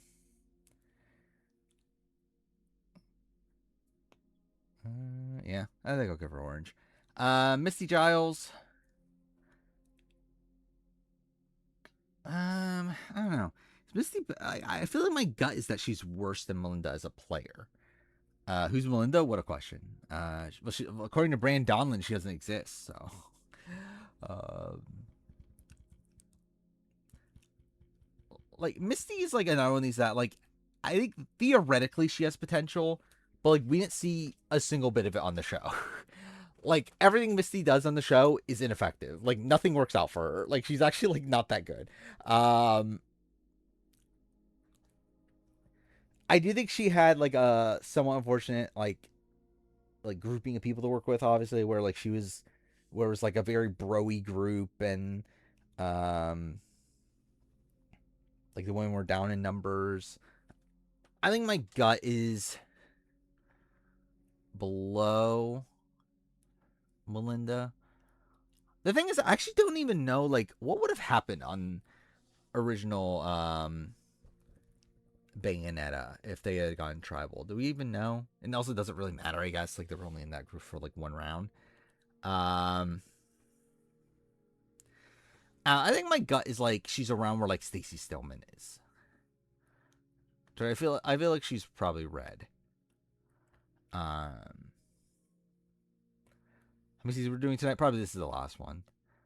Uh, then Ruth Marie.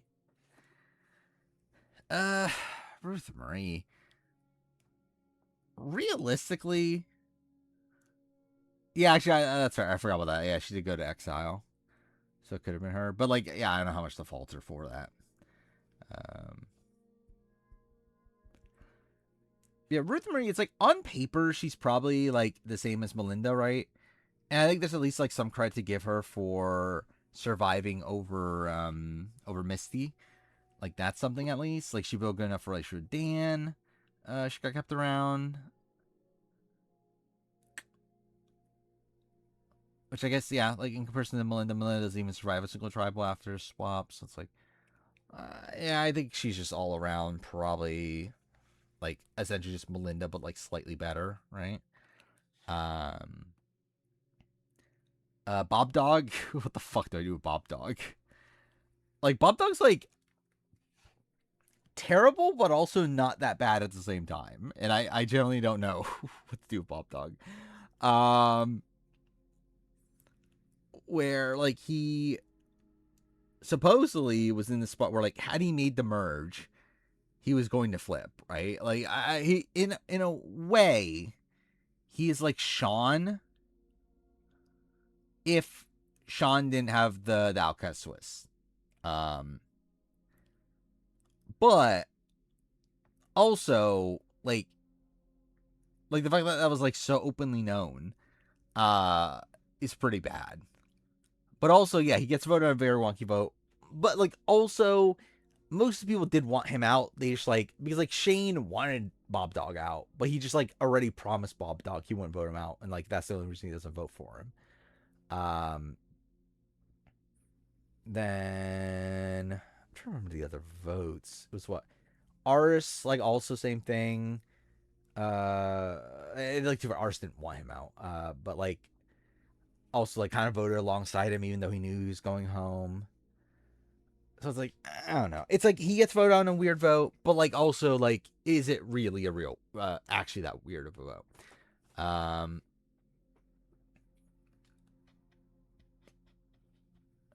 Yeah, it's like I'm trying to think of like who I would compare him to. Like maybe like a Trish? I really don't know. But yeah, I think I am gonna go orange. Hmm.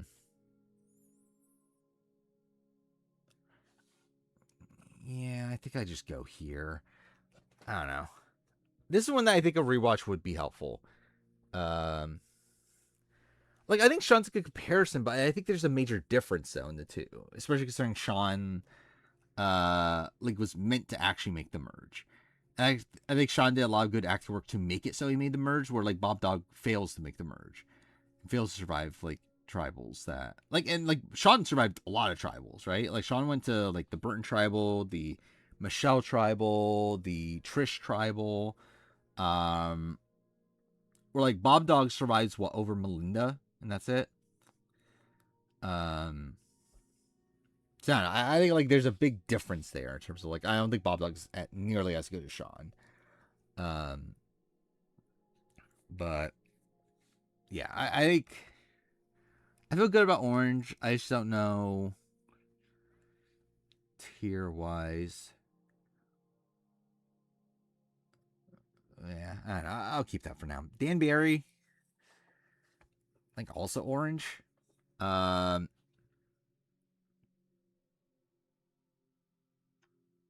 to be, I mean, like, I think you could argue yellow, but I think the problem with him is that he was always on the bottom of the like men group. It's like I don't think Terry was ever going to like keep him around, right? Um, which like too bad that's a fault in Terry also, but like uh yeah. Um but like I feel like with Dan, I yeah, he was like blasting where like Ruth Marie went out. I don't think he was ever like taken like super seriously from his like supposed majority alliance. Um is there a good comparison here?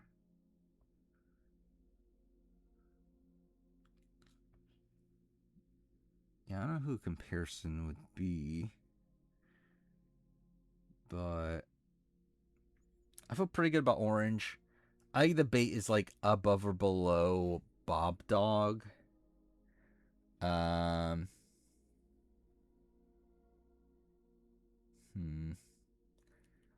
I actually feel like New Era is easier. Um, but I guess we'll like really see when we get to it. But like, I feel like these middle seasons are like some of the tougher ones because like a lot of it's like not super fresh in my mind. Um, but yeah, I think my gut is still probably above. I think Amy's better. Like I think Amy played better from the bottom than Dan Barry. Or like Amy was the spot where she was like completely swap screwed and then was able to get like in with that group. So like, the only reason they voted her out in that spot is because she was injured. I should say the only reason, but like obviously that was a major factor into things. Um,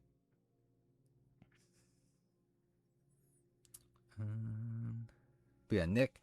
I think Nick's just like a very solid yellow. Like he's just like such a baseline sort of player. He's like safe for a lot of the game. Was in the middle like of that tribe. Like won the battle, I guess, and getting Dan Barry out. But just like taking out right away at the merge. There's not. Yeah, it's like he's probably like the most average person ever. Nick is top 150. I can't wait. Austin Cardi, essentially same thing. I think there's like Austin's essentially just Nick but better, strives over him. Also was a more strategic player in terms of what we saw at least. Like or like not even what we saw, I guess. I guess yeah, we saw some on the show, but like we didn't see like his fake idol and like it seemed like Austin was someone that like had some innovative ideas for the game, but like ultimately none of it really matters. But like I think at the end of the day, it's yeah, he's just essentially like a step above Nick. Um yeah, actually to be fair, with Austin, could there be an argument for like green? Because it is a spot where like if Lamina came to merge with numbers, he's not in a terrible spot. Um, like him and Nick are probably like running a lot of the show, right? At that point. Um, Colorado's top 25% player. I mean, potentially, we'll see. Um, yeah, that's the thing. Is like, and I think about it, it's like I think there's actually an argument that both of them should be light green, right? Because like they're not that different from like this, right? From like Colleen, Greg, Gretchen, um, like Kim Powers, Jake Ken. It's like they're actually like around that level, aren't they? It's like yeah, I guess like realistically they're actually yeah, they should be that. Um, which makes me actually think like should Dave Johnson be higher? In retrospect, but it's fine. We'll leave it as is. But yeah. Yeah, I can kind of see it. Austin and Kelly Goldsmith. Sally. I feel like Sally's like here. I don't know though. Actually, to be fair to Sally, like I don't know. To be fair, it's actually the opposite. Yeah, like Sally, like she was supposed to be booed pretty much, right? And I actually, to be fair to Dan Barry, I guess to go back to it, like Dan Barry gets screwed over by like Sally being given immunity, right? Where like even though he was on the bottom of his group the entire time, it's like he actually wasn't meant to go home at the spot he was. He was supposed to be like he was meant to actually make the merge. Um, okay, so part of me is actually wanting to put Dan Barry here, like probably the very bottom of yellow, but like I feel like he might, yeah, I think he might need to be yellow.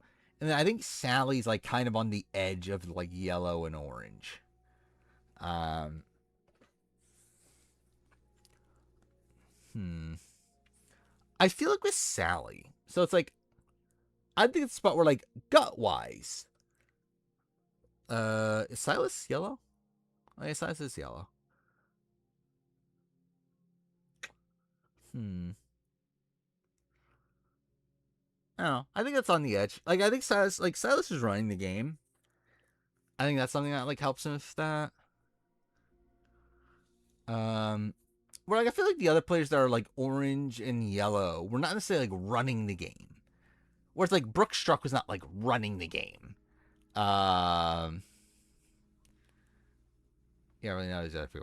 So I feel like if you're like running the game and get swap screwed, I feel like that's good enough to be like yellow.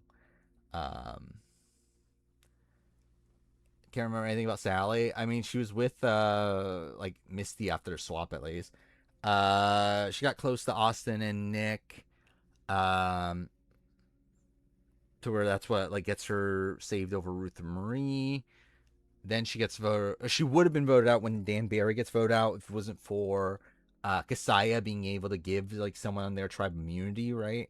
And they gave it to Sally, where she would have gotten voted out, and then gets to merge. Just like she would have been the last Lamina standing if it wasn't for Terry's idol. I don't think Brooke was running her OG tribe, from what I understand. Um, like she was there, like it's like she was safe. I believe she was in like kind of a swingish position. But I don't know if she was running the tribe. Like she was not the leader of the majority alliance. Where I think that was more Danny and Brandon. Um,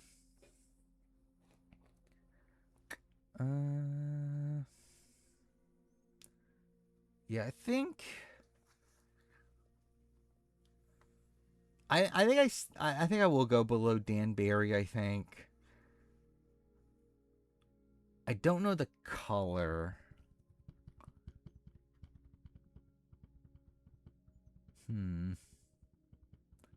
Yellow or orange? Brooke is Brando. Kinda. Yeah. Kinda see that. Yeah, I think I'll go yellow. I think she's like very much on like I think if she had not been saved by the by the Kasaya stuff, I think she's like very clearly yellow. I think with that, it's like she's like barely like she's like right on the edge, but I'll give her to yellow. Bruce. What the fuck do I do, Bruce? I think below Austin and Nick. Okay, Bruce. Okay, I think this is what's going to be the most difficult part about these seasons. It's not really the fact that I don't have like preseason, or I don't have like pre-made power rankings. It's more so the fact that I haven't watched some of these seasons in a very long time. Um, so I think like this season, Fiji, China, what other one have I not watched in a while? Gabon. Oh, there's like certain seasons I haven't watched in a while, and like that's gonna be the more difficult thing about all this. Yeah, below Dan. Yeah, I can see it. I mean, like Bruce is really just there on original or not original, on like Kasaya.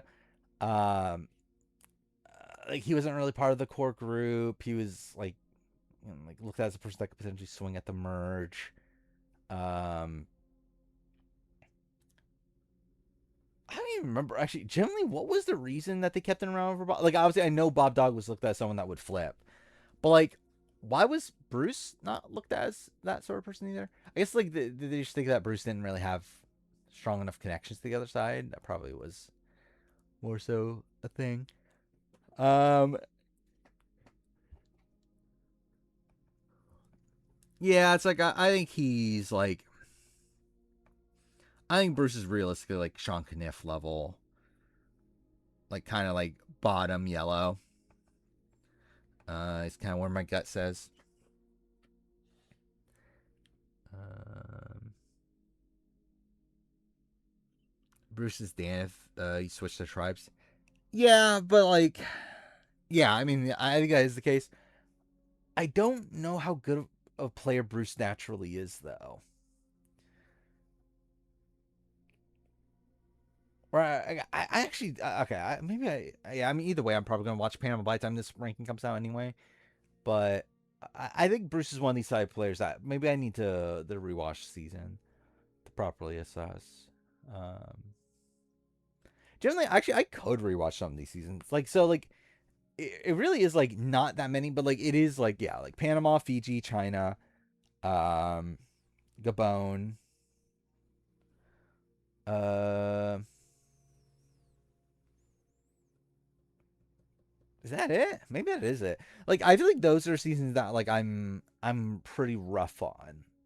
And, like obviously like rough on like in comparison to the rest. Um, Obviously in general I have a good sense of like every season, but like I think those are seasons that like it's been the longest since I've rewatched. Um, and like I think with like some of these like middling players, like I haven't really like thought about them gameplay wise enough. Um, so I don't know. Like obviously like Panama I'll end up rewatching anyway, but like maybe the other ones I should uh do a rewatch of. I've rewatched Tokens fairly recently. Actually, I rewatched Tokens like within the last year. But yeah, like it's those 4 seasons, and then probably like One World's like kind of a weird one where like I watched One World a lot back in the day, but like it's one that I probably don't have the greatest like full on memory of right now. Um, I think everything after that I'm pretty solid on. But yeah, I think that's fine for Bruce. Courtney Merritt, fuck me, fuck the dude Courtney Merritt. I think she's kind of like Jamie, like Jamie, Jamie, fuck, why am I blank on his last name? Jamie Newton, fuck me, dude. Um, I'll be honest, it's really fucking hitting me at this point. I'm so fucking tired. I don't even know if I'm gonna bother playing the game tonight. We'll see. Uh, but yeah, I think she's kind of that sort of level. Where like she's someone that wasn't particularly well liked, didn't really have any win equity, wasn't necessarily like a complete slouch strategically. Um, she's had like a like somewhat of an idea of what she should be doing. Like at least was like targeting Aris, which wasn't necessarily a bad thing for her. Um, like at least thought of like okay maybe I can like use Terry in the game, but yeah, it is a spot where like no, she's above. I think she's probably just above both Dan and Bruce. I think below Nick. Uh,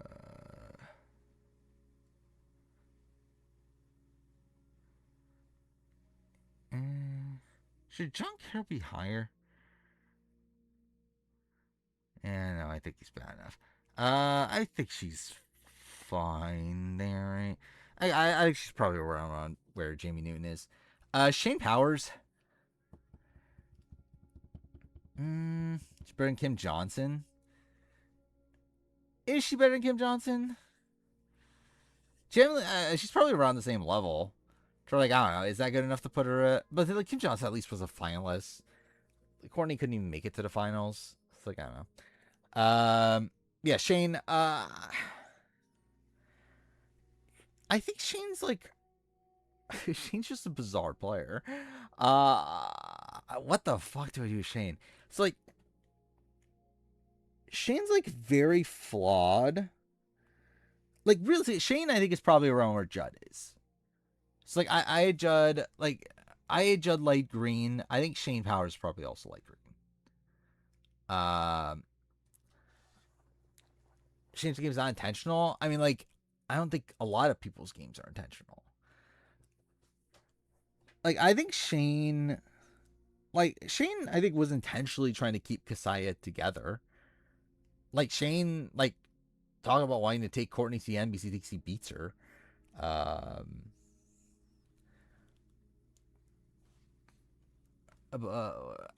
think my gut says below both, to be honest. I think my gut says this. Because I think with Austin and Nick, it's like, had Lamina came into merge with numbers, Austin and Nick are the very likely, like, final two of that season. Or at least very likely to run at least the early merge portion of the game. Shane is someone that, like, as we saw what happened if his group came into the merge with numbers. And it's like, he wasn't particularly well positioned by the end. He was kind of Kasaya's leader for a time. Yeah, I think he does a lot at the merge to like kind of corral Kasaya together. Again, he at least wanted to go to an optimal end game for him, even though he fails at doing that, obviously. He was never in like any actual danger outside points where like he wanted to quit early on. Yeah, I think I feel pretty good about Shane being there. 3, I mean, yeah, we know. Terry.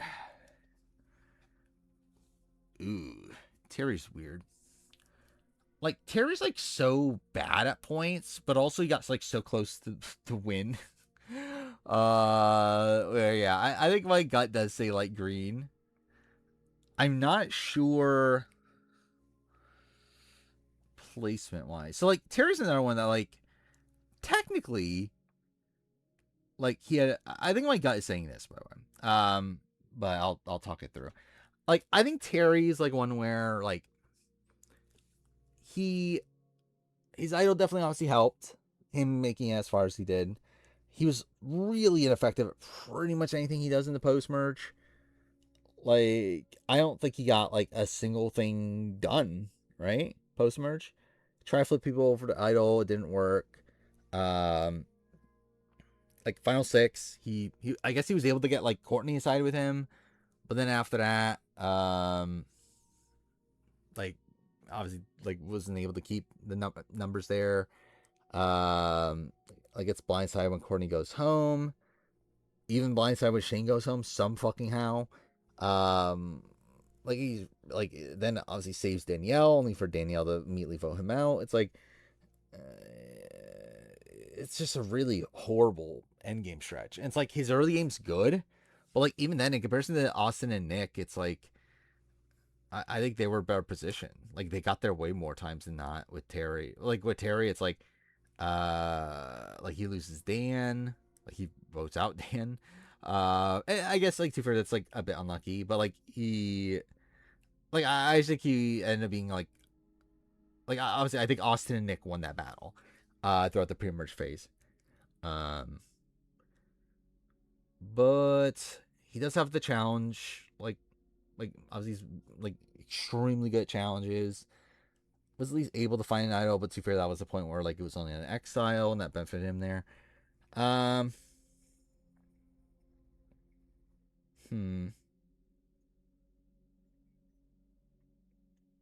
am debating it because like his game is really fucking awful. um, yeah, that's the thing. It's like his second chance game is like there's some good there. Like he's also blindsided right away, but like there is some good there with like him being able to pull in Abby Maria. Um, I'm kind of in between tiers. I feel like I think it's either above or below Austin. I think if he's above Austin and Nick, I think I'll make him dark green. If he's below, I'll put him light green. Uh,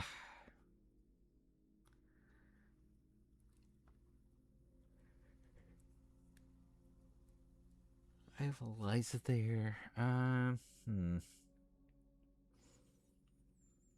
think my gut still says light green. I think he's better than Nick, but worse than Austin. I don't know. I think my current gut does say I think this. I just think he's I think he's just his end game stretch is just so bad in Panama. Um, and again, once we put all this together, maybe I'll change my mind. But like, I feel like for right now, this feels about right to me. Danielle.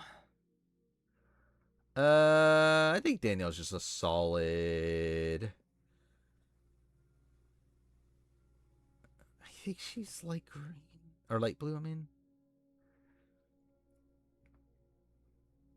yeah, I think she's light blue. I think she's on this level of like Jenna Lewis, um, like Amy, Stephanie Grossa. I think she's on that level. She's green. I think she's better than these people though. Maybe. I mean, like, I guess she's probably on the edge of that, but like, I think she's pretty definitively better than every other person in the green. Or solid blue, probably. I think he's kind of like towards the bottom of it, but yeah.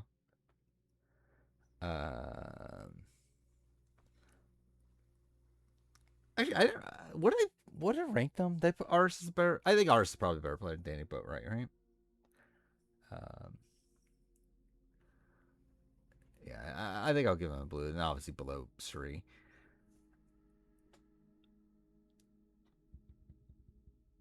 Is ours actually? I need to look at my player rank, and like I don't agree with the list anymore, but I do need to look at my winner player ranking, especially when mixing this together, because I actually generally don't remember. Like, who do I have higher, Aris or Danny Boatwright, and like Aris or Ethan?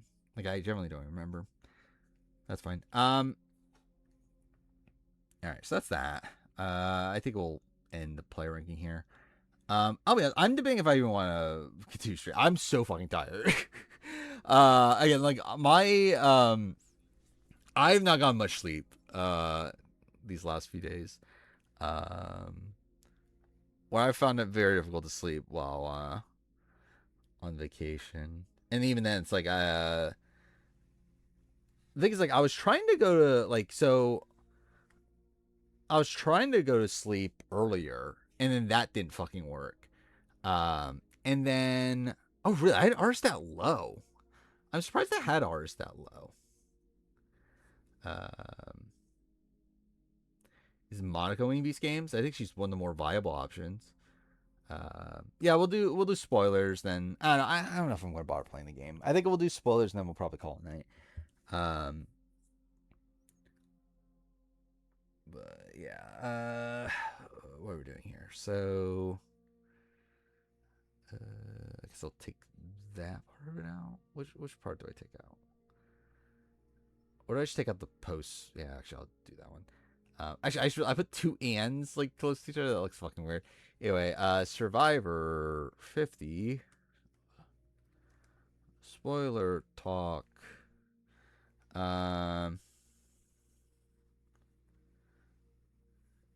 Is next stream? Yeah, next stream will be normal. This is a stream where like I literally just got back from my trip today. We'll probably keep that the same, right? So yeah, again, potential ad.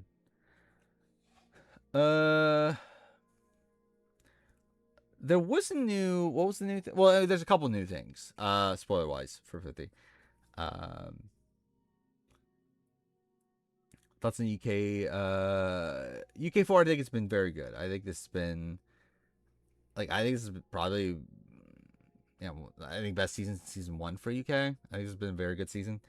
Um, I do feel like it's looking like a trader like steamroll, but I think it's been a very fun ride.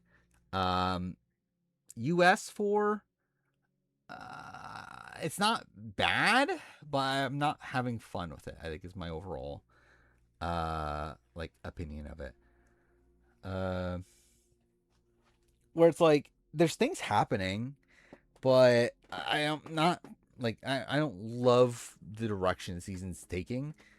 But yeah, like that's the main thing I've seen from the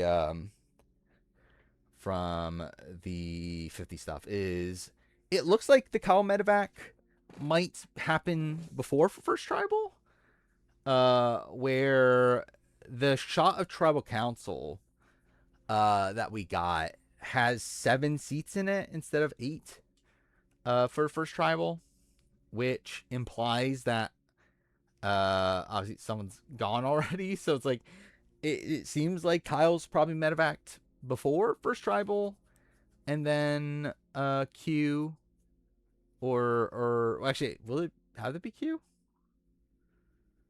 I think it would have to be Q, right? Is the first boot. Who else from purple goes? Well, I guess super. It could be like Angelina, maybe. Um, but maybe one person requests a stand, obviously. Um, 48 tribal set had way more than 6. Doesn't mean anything. Um, oh, maybe. Angelina first boot. I could definitely see Angelina first boot. I think that makes a lot of sense too. Um, yeah, I feel like that was a thing with Q, but to be honest, I didn't bother looking into the proof myself for that. But yeah, I believe that was the thing that people were talking about. Q was like featured in 2 challenges or something. Um, and the first boot's tragic, yeah. But I think it feels like very possible, based on like what we've been hearing about Angelina preseason. Um, which yeah, would suck. Mike White's first. I mean, I think it's possible, but like my gut does say purple goes to tribal first. I feel like that feels about right. See, Rachel, Steven are both traders winning. I think both can win for sure.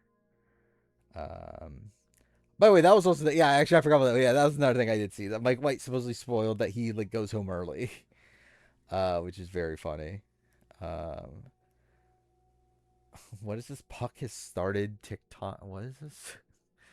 Um, yeah, Puck's still around. Um, but yeah, I see Mike White like did an interview where like he was asked like something like was it like oh you're people are gonna love you on 50 or whatever, and he was like yeah you're gonna see people didn't like me on 50. Um, oh, was it making rounds on TikTok? Uh, Aubrey, Joe, Jonathan, Riz, God, Devins. That's yeah, it's one of the final 5s. Um, by the way, that was the joke I was gonna make at the beginning of the stream until I realized it was a 50 spoiler. Is that I feel like Rick Devins. I feel like Rick Devins post Ponderosa right now, but again, that would be a 50 spoiler because that would spoil that Rick Devins made it the fucking post. I would actually generally would it be that much of a spoiler? I guess it would be, but like I could have said it out of context and no one would fucking know what that meant, right? um, so to believe that Cherie wins, I mean that's a lot of cope, but no, you do you. Fear Jonathan getting a big edit. It's very possible. Imagine Jonathan like becomes the next Rupert. Uh, like he's just like such a like massive casual fan favorite. Uh, I mean, like he already it, but I mean, like after this, he's like the definitive like number one. Like, if America were to vote, for one person to give money to, they give it to Jonathan. Uh, I mean, I feel like Robot. That was the thing. Robot kind of doubled down on the final three. Since last stream, I do just think this is the final three. Like, I don't know if the rest of the stuff is true, like the Rizzo, Devins part of it, but like I feel like the final three of Aubrey, Joe, Jonathan seems pretty locked in at this point. Like, it feels like Robot's at least very confident that's the final three. Um, so yeah, it's like I don't know. I feel decent about this final three. Again, not in terms of me wanting it to happen, but like at least decent in the fact that I think this is very much what we're gonna get. Um, what are we gonna get outside that? I don't know. I don't think Devin's gained that much weight that quickly. Um, which I mean, like, to be fair, I gained like a decent amount of weight in 4 days, but like also it's like I don't know. Like that seems like that feels like at least a week at Ponderosa, right? That feels more than like a few days. Yeah, maybe Devin's just won every award. I guess that's very possible. um, but yeah, Joe being the new Amanda, yeah, it's funny at least. When's Suri go? I mean, we don't know for sure, but like I would guess like final six ish. I think somewhere in that range. Um, because he was also very confident in Rizzo. Um, yeah, it's possible, but like I don't know why we're banking on the fact that they're wrong when there's been nothing to prove that they are wrong. Like I think it's like it's a spot where like like I think the instinct should be that it's likely right, but like have like a bit of like thing in the back of your mind. Okay, it could be wrong, but like it shouldn't be your like it shouldn't be like your like first theory of like okay it's definitely wrong, but there's a chance it's right. I feel like it should be the opposite.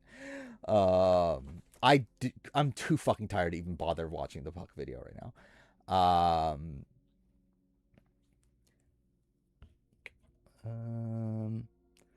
Also more that Kyle doesn't even get to play. Yeah, it's like I feel like the entire point of Kyle coming back is to really test like how good he actually is as a player, and the fact that we're not going to be able to see that feels like just such a waste.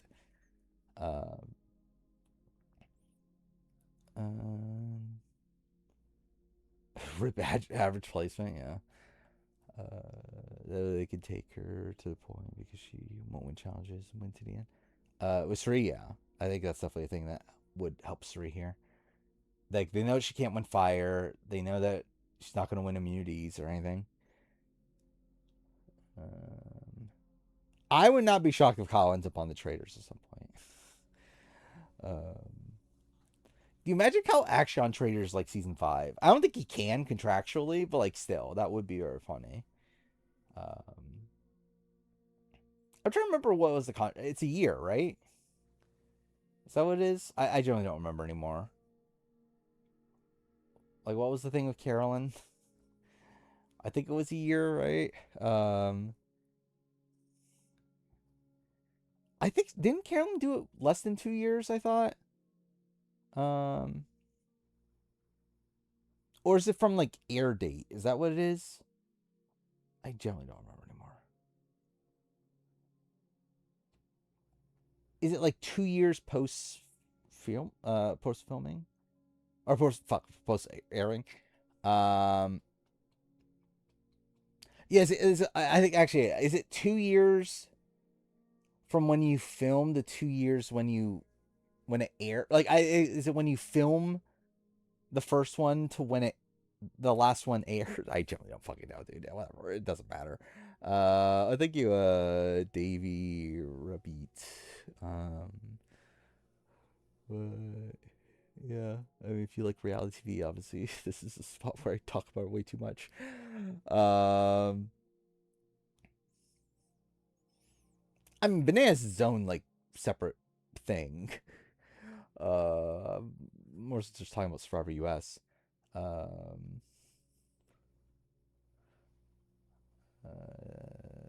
think that's just, well again like like that's like an entirely different thing with Suri and Big Brother and Survivor and all that stuff because like it's the same like it's the same company. Um, so it's like it's all within CBS. So it's like that's not really the same thing. Like with Traitors, it's like a different network to where like with Traitors, it's like you would need to your previous contract to either be done or get approval from CBS, which they're not going to do. Like CBS is not going to be like, "Hey, I'm going to let you do Traitors." Um or are we talking about from Traitors to Big Brother? Is that what we're talking about? Which Traitors, so what I understand with Traitors, like Traitors contract I believe is different to where like Traitors is that like once it airs you're free from everything. With Survivor and Big Brother, it's like you have a 2-year contract typically. From I know Big Brother at least it's 2 years from airing like the finale, but I believe with Survivor, but I believe like it might be just filming in general. But like obviously because Big Brother airs at the same time that it films, that like it turns out to be like the air date. But like with Survivor, it might be film date, which makes it weird. But I generally don't remember. Is Trace even 6 months? I thought it was just like done. Like once the show airs, I thought. Um, yeah, that's yeah. Big Brother, it's like um, that's why I allow them to do the challenge because that's like the only show they're allowed to do. Um, yeah, when was Beast Games actually? So 47. But then yeah, I guess like would they have given permission to sue for Beast Games? It's the same like they're both produced by the same company at least. So who knows? Or at least one of the producers or one of the production companies is the same. Um, yeah, it was around 50 filmed. So it's filming around May, right? 47 just finished airing, right? Like 6 months or so from then. 5 months. So it's like it's not even that much of a gap there. Uh, it's about a year from filming, right? Yeah, so it's not actually like I think it's about a year. Like it's a little bit over a year after filming.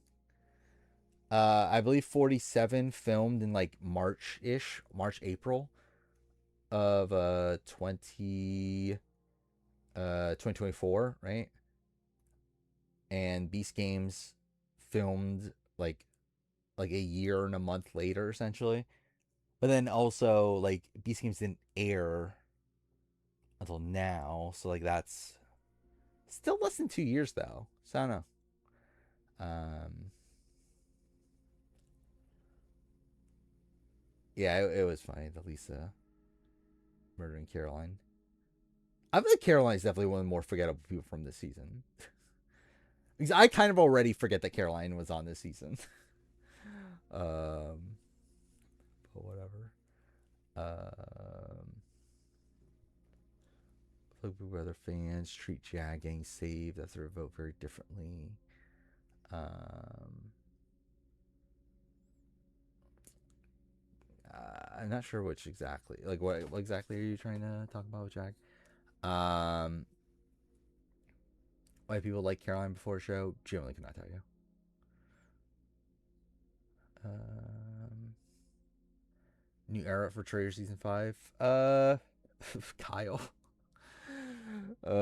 Generally, contractually, like if they could get Q, I think Q would be a great get, but I don't know if they can. Um, who would actually like who would be like viable and also I guess like Jesse maybe. Uh, D. I don't know if can they get again. That was another thing where like contractually can they get D? I'm not sure. Marianne would be up there too. Uh, yeah, it's like I think she's like too big to settle for Traders Canada.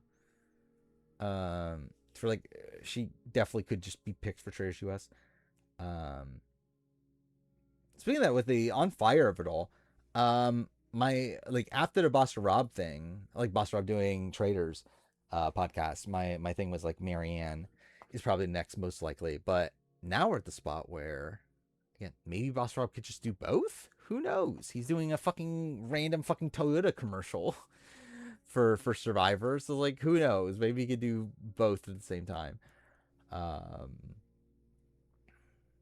I mean, Netta is like so like, no offense to Netta, but like also BB Can is like such a small scaled show in the grand scheme of things. Where it's like Marianne was on Survivor US, like the proper like mainline show. It's like with BB Can, it's like I don't know how many people actually watch BB Can, from a like international perspective. Um, like it just simply does not have the same appeal as like obviously like because like Big Brother US, like if Netta was on Big Brother US, then yeah, like that would obviously be very viable. But I don't think she'd be on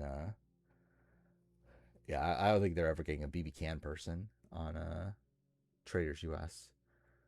Um I consider BB 26 the start of new era.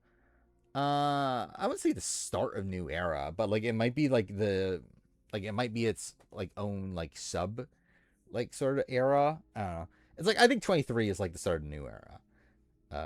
But like I think 26 might be like the Survivor 45. Of like it's kind of this like new break off point within this like the new era. Um I don't think I think Dougie might be on Traders Canada. I don't think Dougie will ever be on Traders US. Jag screams faithful Traders winner essentially. Yeah. Um, yeah, there's no way we're ever getting BB Cam versus US. Genevieve, I think Genevieve's very possible, right? Genevieve would be good at Traders. She'll be fun. And then watch her be the first murdered. That's usually what we get.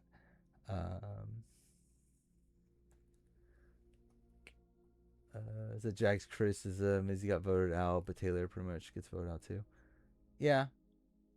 I think with Jag, it's a lot more tangible, though, because I think with Taylor, it's like you don't actually see her getting voted out. It's where, like, I think, like, a lot of people are like, oh, who knows what would happen. Where it's like with Jag, it's like we literally do see him getting voted out. But yeah, it is essentially like the same thing. Vive Chada Millionaire Mitchell. That'd be great. I mean, like, yeah. I mean, that'd be pretty mother.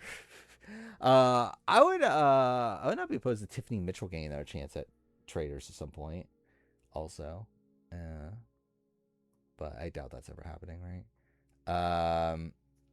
Or at least again, unless there's like an all like some sort of like returnee season very soon. But like I doubt they're like gonna like pick her as like the one person to bring back. Who's winning USA 4? I still think Rob is still the front runner. Rob Roush. Yeah, I think Rob's just handily the front runner. I'm trying to think of like Faithful win. It's like who would win Faithful wise?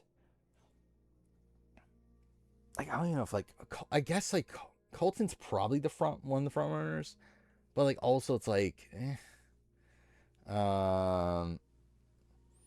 it's probably like Colton and then like Tara's there. Yeah, I think that's probably the two. Yeah, it's a pretty awful boot order.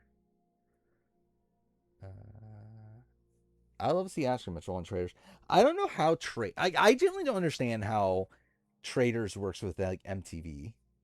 Or like I don't get why like Bananas like Wes and CT were allowed to go on, but then like Jordan isn't. Like I generally don't understand. Well, Eric, yeah, Eric's possible, I guess. How long until Angela's in the turret? Hopefully very soon. Yeah, like Corey got declined too. Yeah, I just don't understand like the thought process. Like it doesn't really make sense to me. It's like, yeah, I guess they have their favorites, but like I just don't understand why like Oh, it's just like a weird thing to me. Um, Ian Sue Jeff podcast. I've not. Um,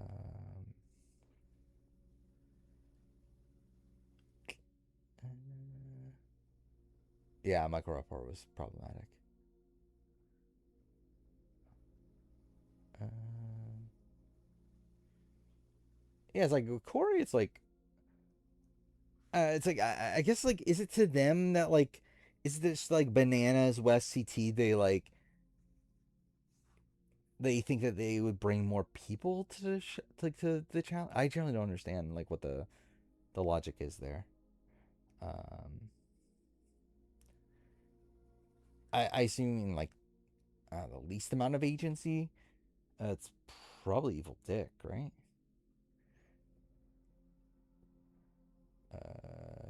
Can the traitor kill? What we're talking about, like with this twist and everything. I'm trying to remember who else was in Colton's group, but I think my gut says yes. I don't know. Like I feel like it was a weird cutoff point. My initial gut was no, but I feel like the fact that they cut it in the spot that they did does feel weird to me. To where like, oh, maybe yes. I generally don't know.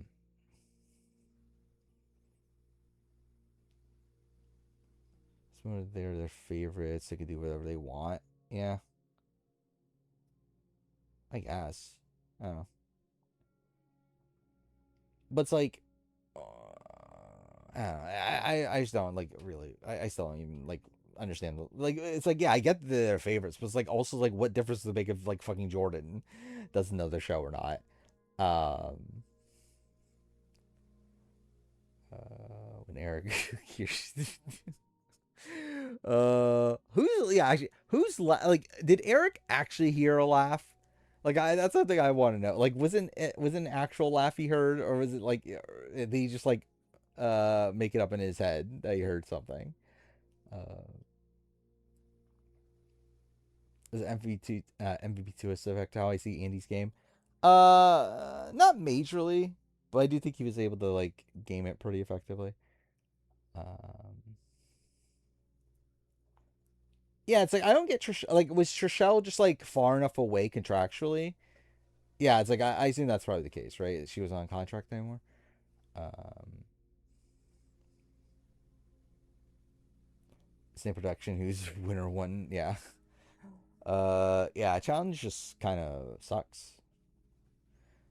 Um, I mean, the thing is, like, has anyone this season had a good read outside of like 2 Degree Rob and 2 Degree? Like, even Rob though, like even Rob, like in terms of the traitors, like he was wrong on like all of them, right? Like he didn't know a single traitor actually. So we're like, I guess like Colton. Well, I guess like most people knew Donna Kelsey, so I guess that's something. And then like Colton, like now knows like Lisa, I guess. I forgot Donna exists, haven't you? Oh yeah, Monet, yeah, thought of Lisa. But yeah, like Rob, like so in his deep dive and everything, he was like talking about who he thought were traitors. He was like he suspected like Candace like the night he got murdered. Like once he started thinking things together, but like outside that, like he never thought it was Rob Roush. He didn't seem to think it was Lisa. Like he was thinking it was like Jam Jam, and who else was he thinking? But still, it's like, yeah, he was just fucking wrong. Is that a thing? I didn't know that actually. That's kind of funny. That yeah, that Burnham Murray produced Bad Girls All Star Battle. Thank God. Oh, Dorinda, yeah, Dorinda. That was who the other one was. Um,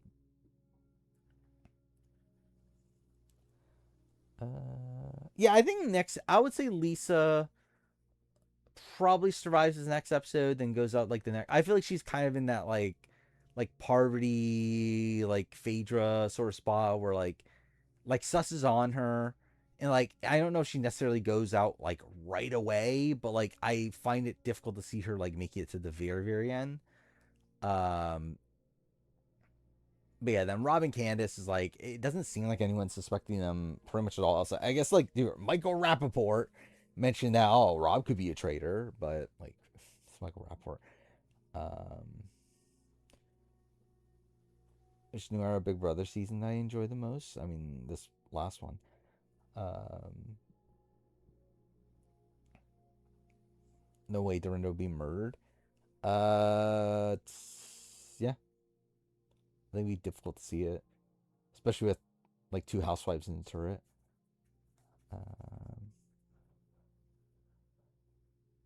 the Gen 1 her season very controversially. Actually, I didn't even think about that. Actually, they literally had another winner pregnant.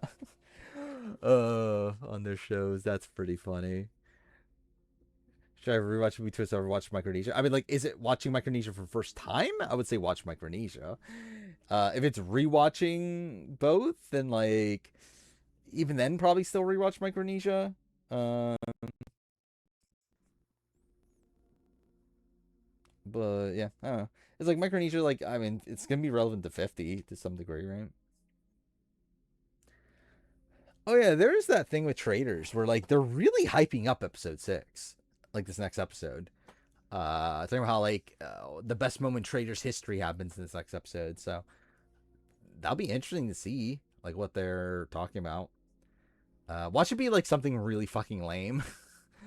Like I think that would be funny, but like yeah, supposedly it's like the best moment, and like so many people have mentioned it, right? Like it's like Alan mentioned it, I believe. Like Tara has mentioned it. Like Candace has mentioned it. Where like we'll see. What should be Jim farting mid challenge? I can't wait. Um, Matches like Ron Funches like quits. um, I don't believe we know the encore episodes. That was actually a video I was thinking about doing is ranking all the encore episodes for some reason. Which I never actually fully thought this through yet. So what in terms of stuff that I'm working on right now? So I'm gonna finish this anti-penultimate juror ranking. I'll finish that probably tomorrow, if not Saturday. But yeah, I should be able to get it done tomorrow, I think. Once I finish that, the debate is: do I go back to work on the Rumo video right away, or do I make another shorter video so I have like a bit more like time to work with? Following that, I'm thinking of making another shorter video. I don't know what video I'm going to make. Um, where I have a couple potential ideas. Uh, like I know I want to do like a about the eras sort of video for 50. I was there's like a few like top 10 of the new era videos I wanted to do. What was the other one? There was another one. Oh, I wanted to rank every player from 50 based on how they were before, like yeah, based on where they would be on the player ranking before the season. Like I have a couple like loose ideas. I'll probably make like one of them. Um, I'm not sure which one I'll do. Best episode for each 50 player. I feel like people have already done that, haven't they? I could do it though. Wouldn't be opposed to it. Um, but I'll probably make one of those videos before I get back to Rumo video, just to kind of have like a 2 week like buffer, I guess. And then go back to work on a Rumo video until maybe it's done. Who the fuck knows? I don't know when that video is ever getting finished. What is this, by the way? This tweet. Um, Low. Episode 4, episode 5. What is this? Oh, cool. Thank God. That is the thing that like Lisa's like known for, right? Is like, um, is for what was it? She like like showed her butthole or something during a fight or something. Wasn't that a thing? What's the best episode? I think it's the Eric Blindside. Um, I don't know who the fuck is winning Beast Games. Uh, Review about to be posted after season. I mean, who the fuck knows at this point? I think I'm on pace for it being around March. Again, we'll see. I did finish. Actually, I finished. So yeah, update on that because I guess technically I worked on it since last stream. I haven't worked on it since like the day before my cruise, but I finished the month of March. Or no, sorry, I finished the month of February. I'm on to the month of March. Like, so that's something. Like, what was 36 minutes on my original cut of the video is now an hour and 20 minutes. So it's over double the length now. So that's great. Do I know what the Lisa Rinna M&M is? No, I don't. Oh, actually, no, I do. I think I do. It's like the... Was that like the green M&M or something? Like, was like... I feel like I remember something about like Lisa Rinna. Like my cruise days, I don't know. Like 1, 2, 3, 4. How different would the viewing experience of the video be that different if it was released after the season? Rumor video, not much at all, to be honest. I think it's the same either way.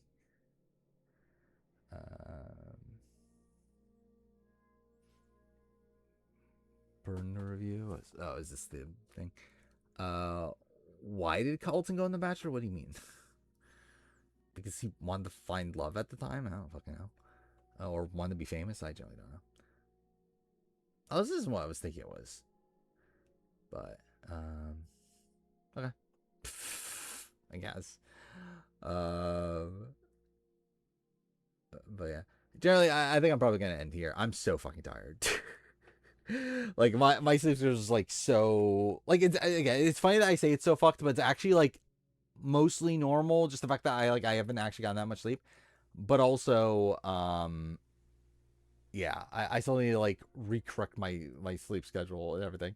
Am I hiding something behind the closet? What the fuck?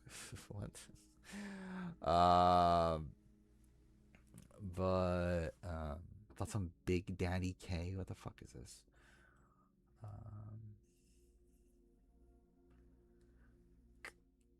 Load. Oh, I forgot about this, actually. This is insane news.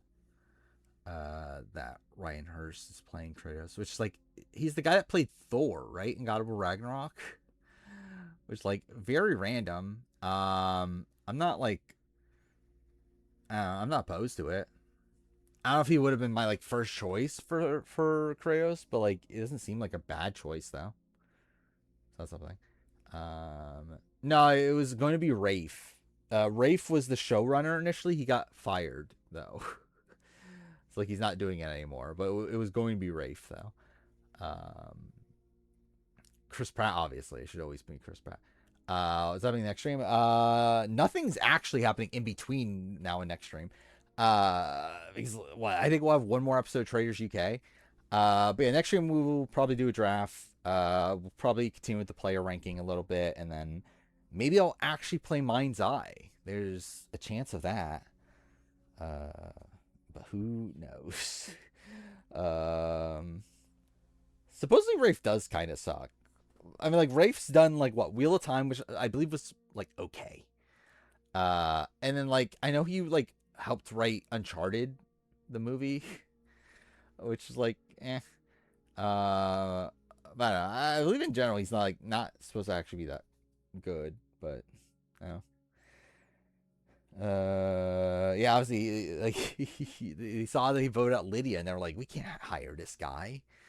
Again, how dare he vote out fan favorite Lydia Morales? But yeah, all right, I'll end here. I'll be back on Sunday. Again, we'll probably do a whole bunch of shit there. Hopefully by then I'm not as tired. That'll be cool. But yeah, again, it's up another juror ranking might be on the membership tier either tomorrow or Saturday. So yeah, stay tuned for that. But again, see you guys next time. I'm not gonna bother waiting. Yeah, see you guys next time.